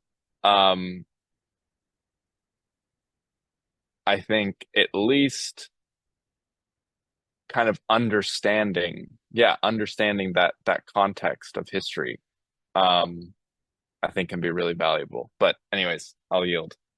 No, very well put. Ivan Illich is outstanding on tracing the history of ideas and seeing how they develop. And I think that's really, really important. He's really big on like how the family runs today, how it occupies, how it works. And he wants us to suggest that what we think is practical in regard to kind of family organization, community organization, is very new. And it actually kind of serves, like, for example, the man generally leaving to go to work or something like that, or both people leaving to go to work. The reduction of the house to an apartment you sleep in between jobs, for example, right? This is a modern invention that is a movement from enablement societies to disabled societies, but it comes with trade-offs and benefits and all these other things. And Mr. Satori has good work as well in his book on the history of ideas and how we really need to think that. A few more things, and I'll throw to Mr. Satori. I think, Second Amendment, abortion, all these different things. There's something about, but again, I think a part of this too is that people are scared to think the other side, also because they don't want their family to be upset with them or their friends to be upset with them. And if they're seeing the other side, they could lose that. So it's all embedded. It's all tied to desire, I think, was coming up. That's such a big deal. And I think the interesting question too that's being brought up with Star Wars on the change of Darth Vader. How can you have a comedia if somebody dies or something like that, right? Well, there's something about Darth Vader that changes because of what he sees happens to Luke. And what happens to Luke changes Darth Vader, right? Or there would be reason to think that that was kind of the moment where he picks up the Emperor and throws him down the big tunnel, right? So it's very interesting. Is the question is, how did Luke act that made possible that transformation in Darth Vader? Which had that not occurred, it would have been a tragedy, not a commedia, right? Because Luke would have died, and that would have been about it, right? So it's very interesting is that Luke, you could argue, does something or holds himself in a way that allows an otherwise tragic situation to be a commedia. And I do wonder if it is actually possible to have something that in the facts are let me put it this way, that in the facts are tragic, that nevertheless are a commedia, if that is possible without some kind of relationality, without some sort of change that didn't have to occur. Because Darth Vader changes, like there's a way in which when he changes, he clearly is he doesn't have to change. There's a contingency, right? He's choosing. There's some sort of choice that is being made because of how Luke is acting. Right? A situation where a commedia seems impossible is nevertheless possible because of a relationality, right? The question is, in these culture war things, if we make them into situations, can something similar occur? If you hold yourself as someone who's really thought about your daughter, to just keep using that example, your daughter was raped and all of the stuff with the church and everything's portrayed. Can you hold yourself in that situation where you could be like Luke to everyone else, right? And possibly change them? The argument I would make, if there's any possibility of that, then you're going to have to go through the more literary unfolding way that we've been talking about the culture war, where you really go in deep and make it a story to you that kind of catches you, because that's going to form your character and make you go through things that can potentially make you have a kind of shine that changes people. And there's no other way. To change people in the sense of out of their moral indignation and judgmentalism and all of those different things, right? And it is interesting to think that if reality and its structure entails this kind of inescapable bothness that we're saying, you can see where religions had the idea of God's judgment, right? Because the only way you would deal with this kind of bothness that you can only stand in the middle of and nevertheless not say that everything goes is to say, well, God is the judge. God decides, right? It's interesting to actually think of that topic in light of the structure. And now I'm thinking Wolf's book on exclusion and embrace.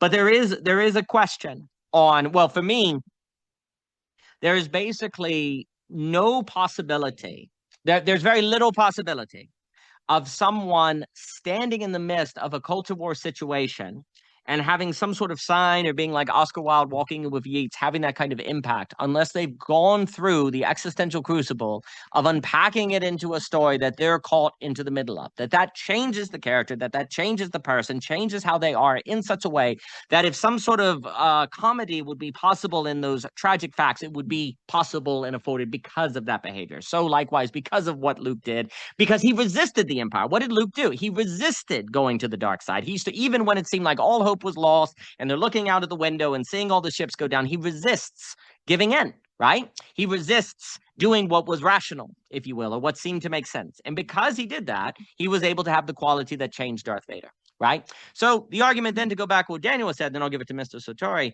that the problem is if universities cannot hold the tensions of the culture war and in fact falls to one side, they're not creating the architecture and the incubator and the aesthetic to potentially change the students to be like Luke is to Darth Vader in their own life circumstances, to be the kind of person that has the shine that can actually make a commedia out of tragic situations. Because this world will give you all the tragic situations you could ask for. There's plenty of tragic facticity all around, and you will in your life encounter it. The question will be, can you be Luke in that situation to Darth Vader per se? And if the university is too busy taking culture war sides or telling you what to think, then they're not character formating you in such a manner by which you could actually have that impact because of the manner by which you shine. So there has to be the holding of the tension. Mr. Deklerk, please. Yeah, just to say quickly, I think to take it one step further, I think if the university is too obsessed with either feeding you a certain doctrine of a certain way of thinking or inculcating you in a culture war, I think you will find tragedies in places that they don't exist. Absolutely. I think you will make tragedies out of comedies. Look at all the people destroying their families, leaving their families, never interacting, never talking. And yet a lot of these people, look, these people are not all wrong. The boomers did X, Y, and Z. They did, yeah. But that's that then, right? And the social breaks down more and more. There is every reason in the world to destroy the social. Every reason in the world. Every reason in the world to be a hikikomori. Every reason. There are many, many good reasons by which to live in a manner that leaves everything outside your front door. But if you do that, you can't be Luke to Darth Vader. And there's something about Darth Vader having a Nous moment in that language. Right? It's not a logos moment. There's an apprehension. There's a Nous that occurs because of what Luke did. Right. And my argument would be that basically, to Daniel's point, and a lot of it, and then I'll give it to Mr. Satori. And then you could argue the church is supposed to do this. The university's but you can't freaking think this if you don't have Nous, if you only have logos. The university cannot think of itself as trying to be a space that holds attention of different first principles. And Mr. Satori is doing tremendous work that I think can help with this, with the AI social coordination mechanism, to hold that tension, because in that very space, you can form into the kind of person that can be Luke to Darth Vader. And life is such that if you are not said person in such situation, then no comedy will come out of the tragic, and you'll find tragedies that are not there. So the stakes are very high. But let me pause, and I'll throw it to Mr. Satori, and then anyone else on this fine evening. Mr. Satori, thank you for being here, sir. Just what we were speaking about with the way that sometimes the tragedy becomes a comedy, or vice versa. We kind of spoke on this last week a little bit. Well, I don't know. I guess we'd say that, stories evolve. Stories are one of these mechanisms through which thought evolves, and we could see it play out, and they reach a terminal point where it's like, oh, this is kind of the only way that it can play out. And at that point, well, then the story has effectively mapped the territory. And then, so with the example I used of Lancelot and Guinevere, it starts off a comedy. It's like, what if in the course of, it was commissioned by a woman, and it's like, what if in the course of being kidnapped and rescued, Lancelot gives the queen the thing that Arthur doesn't really do quite so well. And then they'll just go home and they won't speak of it again, and that's it. But, that's like, well, but wait a minute. Now they're going to be seeing each other every day. What's going to happen there? And so then the story evolves. And, and so it's like, but it's interesting because the first assumption was, of course, like marriage and, passion are mutually exclusive things. That was an assumption of the genre. And then you get to like, well, why was it a tragedy ultimately? It's like, well, why does it matter if like marriage and passion don't really go together? Is Arthur really upset? And it's not because of Guinevere. What it's really upset is because, for men, it's like, what? Yeah, the best thing you can hope for is friendship with other men. So the real tragedy is that the friendship of Arthur and Lancelot is betrayed, and and so there's all these elements that go in there. But I was thinking about even too, like there is an aspect where we can accept the tragedy in a good way because it's true. You can still call it a tragedy, whatever, because the people die. But then, like some people, I was just even thinking about this, like, why does some people want to listen to tragedies or read tragedies? Some people want to listen to the comedy. And then there's different reasons why they're even doing it, because some people may be wanting to feed themselves tragedy because that reinforces what they already believe about the world. Or they do the same with comedy, or are they doing it so that they can encounter that surprise, or because it grips them in some way or something. And I think ideally somebody should be able to appreciate both in their context, because you just see like, so like even with a romantic story or something like that, it's like, there's a lot of guys that will resent it because it's telling them some useful information. It's telling them like, okay, here's a story commissioned by a woman. This is how the man acts that the woman desires. If you were smart, you would realize you could act like that man and women would desire you. But instead they read it and say, of course, women always go for that guy, not the guy like me, resenting it, reinforcing their map about whatever, their own self-interest. that's all just to say there's, it just keeps going in these layers of abstraction, and they reveal so much. But I do think, to go back to the whole thing, obviously, yeah, like there's nothing better than when something really stumps you, like why does that person do that? Why did this happen? To like sit down and write about it and maybe put yourself in that situation and try to figure it out. And because it's like there's a logic to stories, even that if it doesn't make sense, you haven't figured it out. But it will eventually get you to the place where it has to take you, and then you will kind of understand it. Oh, Mr. Luber, please. And Mr. Luber has a perfect book for that. Mr. Luber. Yeah, I mean, I definitely been obsessed with that for a very long time now. Since he was born. He was born looking at Dr. Seuss and be like, Josh. You're right. There's so many layers to it.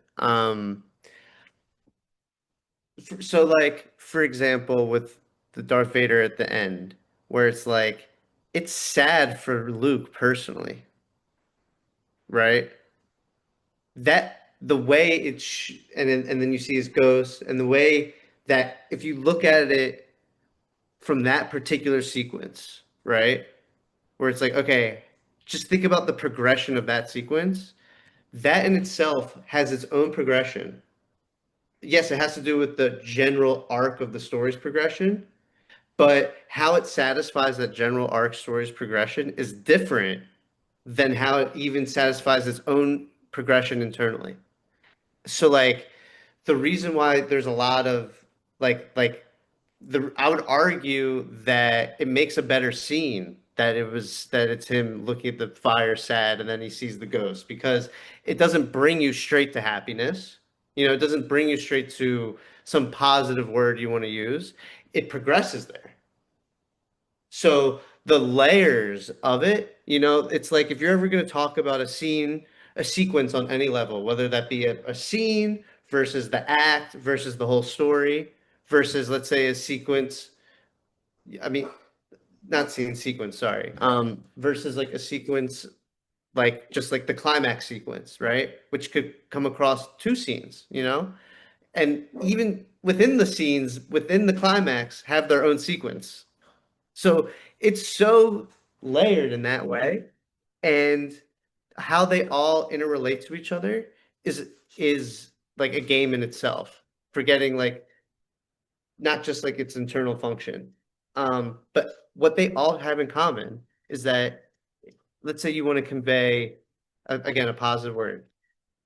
It's not just that positive word as the subtext of that sequence right from the beginning. It progresses to that positive word. So it's always two. So it's like he goes from happy to horrified. So it's like by the end of the sequence, he's going to be horrified. And like that's the sentiment that you're walking away feeling and resonating with. But that doesn't but there's happiness in the beginning of the sequence that helped get you to that horrifying. Because for you to really understand any positive word or any sentiment, you need to the unfolding has to show its difference. And that's the only way you can know. No, I think everything you were getting at is very good. I think, and thank you all for being here on this fine evening. I've enjoyed it immensely. I will run and we will feed the children, or we will supposedly feed the children. One never knows in these games. It is very interesting. So there seems to be a certain turn, if you will, like it fluctuates, if you will. It turns from comic to tragedy, from tragic to comedy. And actually that movement is really important. Like if you're not able to move from tragic to comedy, the comedy is cheap. And it doesn't even feel like a happy ending. It just feels like a happy everydayness. It feels like nothing changed. There has to be that feeling of the fluctuation. And if there's no feeling in the commedia of it could have been a tragedy, then there will be issues, right? It won't be a freaking story. Like the story requires the movement between them, right? What is very interesting is a suggestion, I think, that has been made with, say, Luke and Darth Vader, is that if and I'm going to say it this way, if tragic facts are lead to are comic, or tragic facts are a comedia, there's relationality. Likewise, if there are comedic facts and it's a tragedy, there's a relationality. Like there's actually a relationship that seems to allow this magical thing that shouldn't occur, where tragic facts can be in a comedia, right? This is extremely important because if relationship is actually then the providing of context, because what is a relationship? It's a context as well, right? It creates context. Okay, so if relationality is the potential, it almost seems like a requirement. It is hard for me to imagine an isolated ego in tragic facts who experiences it as a comedia. It would seem as if that isolated ego is able to experience tragic facts as a comedia, they have memory somehow. They have some sort of reference to something outside of themselves, right? So in a sense, they're not isolated in a certain sense. There's therefore relationality. So if tragic facts can be a comedia, the possibility of that is tied to relationality. Okay, so you want to get as much relationality in life as possible, then, because this life will give you all the tragic facts you want. It will fill it to the brim with tragic facts. And the problem is, because most of the time culture war issues involving tragic facts are used in such a way that destroy relationality, not open relationality, those tragic facts cannot lead to a comedia. And they're stuck. They're stuck. And so what ends up happening, if someone is able actually to if we are able to maintain relationality with someone that has the other side of a culture war issue, for example, which I would argue you cannot genuinely or full-bodily do unless you go into the depths of a literary situation, like we were saying earlier. If you do not do this, you will not do this. But if you do go into the full depths of a literary situation, say your daughter having a book, et cetera, so forth, then actually that is going to genuinely make it possible for you to genuinely have relationality with someone on the other side. That is the only, it would seem to me, that is the only condition by which the tragic facts of culture war situations can be a comedia. Otherwise, they cannot be. So then there is justification for this posture of standing in the bothness of the situation with openness for relationality, because if there's any chance at all of it all being a comedia, it's going to be by the maintaining of relationality. Maybe it doesn't.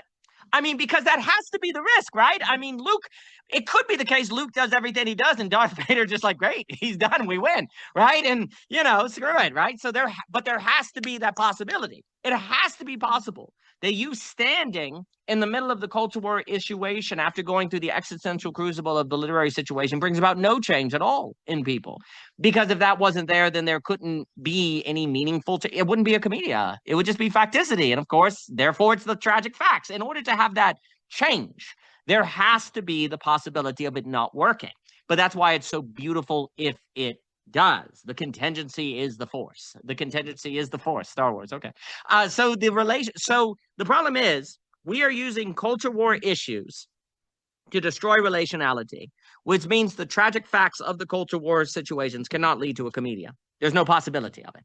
You have to maintain that relationality. And so it goes in the girdle point. So it goes in global pluralism. So it goes with different maps. The inability to maintain relationality is going to be the inability for the tragic facts of global pluralism they won't be able to lead to a comedia. And then the argument would be you're only able to maintain relationality as such standing in the girdle point, which means we have to find the girdle point. You have to find the incompleteness and realize that you can't have the map equal the territory. Mr. Deklerk, did you want to say something, sir? Yeah, just briefly, I was thinking of, again, back to Star Wars and like the moment Darth Vader and Luke have that, that moment where he takes off his mask and like, they kind of meet for the first time. I think it's important too that like he's on the verge of death and he's kind of in that moment is like the last possible time for him to really have that encounter with his son. And he's kind of, like in this broken down, like humble state. But it could have been very easy for him to like, the like old notion of, well, you won't get into Valhalla unless you die like a like a warrior's death, right? Like it's not noble for you to take off your mask and like, you know, beg for a pardon from the opposite side or whatever. But like there was no possible moment before that for them to meet and have that encounter. And so I think like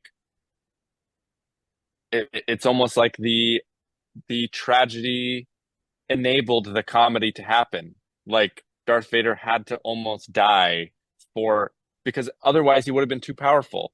He would have been too powerful, and he would not have relinquished his authority or his like side. And the same Luke, like, right, they were like they both just poured out all their energy into this fight against each other, and they're like, yeah, I don't know if anyone's okay, Luber's gone. Luber was probably the only one who would have got this reference, so I'll keep it. But have you played The Last of Us? Have you played The Last of Us? Like the second game that like everyone hates. Oh, you haven't played the second? Okay. But because like, everyone hates the it. end of it. Yeah, exactly. The end of it is like they both like basically fight to the death, and neither of like it's kind of like a stalemate, and they actually like have this like the two, you know, and like antagonists, however you look at it, like actually have this moment where they're like they just let each other go, because they're like all this fighting is like pointless. But it's like they had to get to that like point of exasperation. So I think this like tragedy to have this release of comedy is like important. I think a secret is that the fluctuation, the turn between, good to see him, the turn between tragedy and commedia can generate necessities that are distinct from facticity. And that actually the human being realizes their fullness in coming into these moments where something is possible that was not possible in any other moment. Say with Darth Vader, like that example, right? Something is now possible in that moment because of everything leading up to it that would have otherwise not been possible. That fluctuation, that turning between the tragic and the comic affords a different kind of necessity.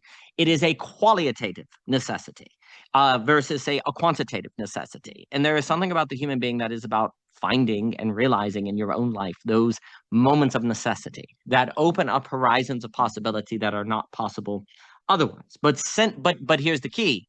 To realize those necessities, there are very particular things you have to do at particular times in a particular way. They are not just objectively latent and non-contingent. Therefore, we can say they don't exist, because we tend to think that the only necessities are those of which are non-contingent. There are actually contingent necessities as unveiled in a story. And those contingent necessities are critically the possibility of opening a strike. It's a strike of beauty. It's a commedia that couldn't occur. Now, the last thing I'll say is, if relationality uniquely affords the possibility of a tragic facts to be a commedia, unfortunately the inverse is the case, is that relationality could make commedia facts turn into a tragedy. And that's what's happened in broken families and all of these marriages and so on and so forth. So then what has happened is people, for good reason, have avoided relationality. They've destroyed third places, bowling alone, and all those different things, because relationships is where you can get hurt the most. But that leads to hikikomoriism. And the problem is that dealing with the social, if you give up on that, then we frankly cannot extend ourselves before AI calls her, as we talk about. So what we have to do is learn how to, in fact, actually maintain relationality in a manner that makes tragic facts a commedia. Otherwise, if we abandon relationality because of the potential for comic facts to be tragic, then actually we are to give ourselves over and surrender to tragic facts. And that would be the end of the story. But it doesn't have to be commedia as possible. But with that, gentlemen, it's been a pleasure. Thank you for being here this evening, and all the best. I'll jump before that storm arrives.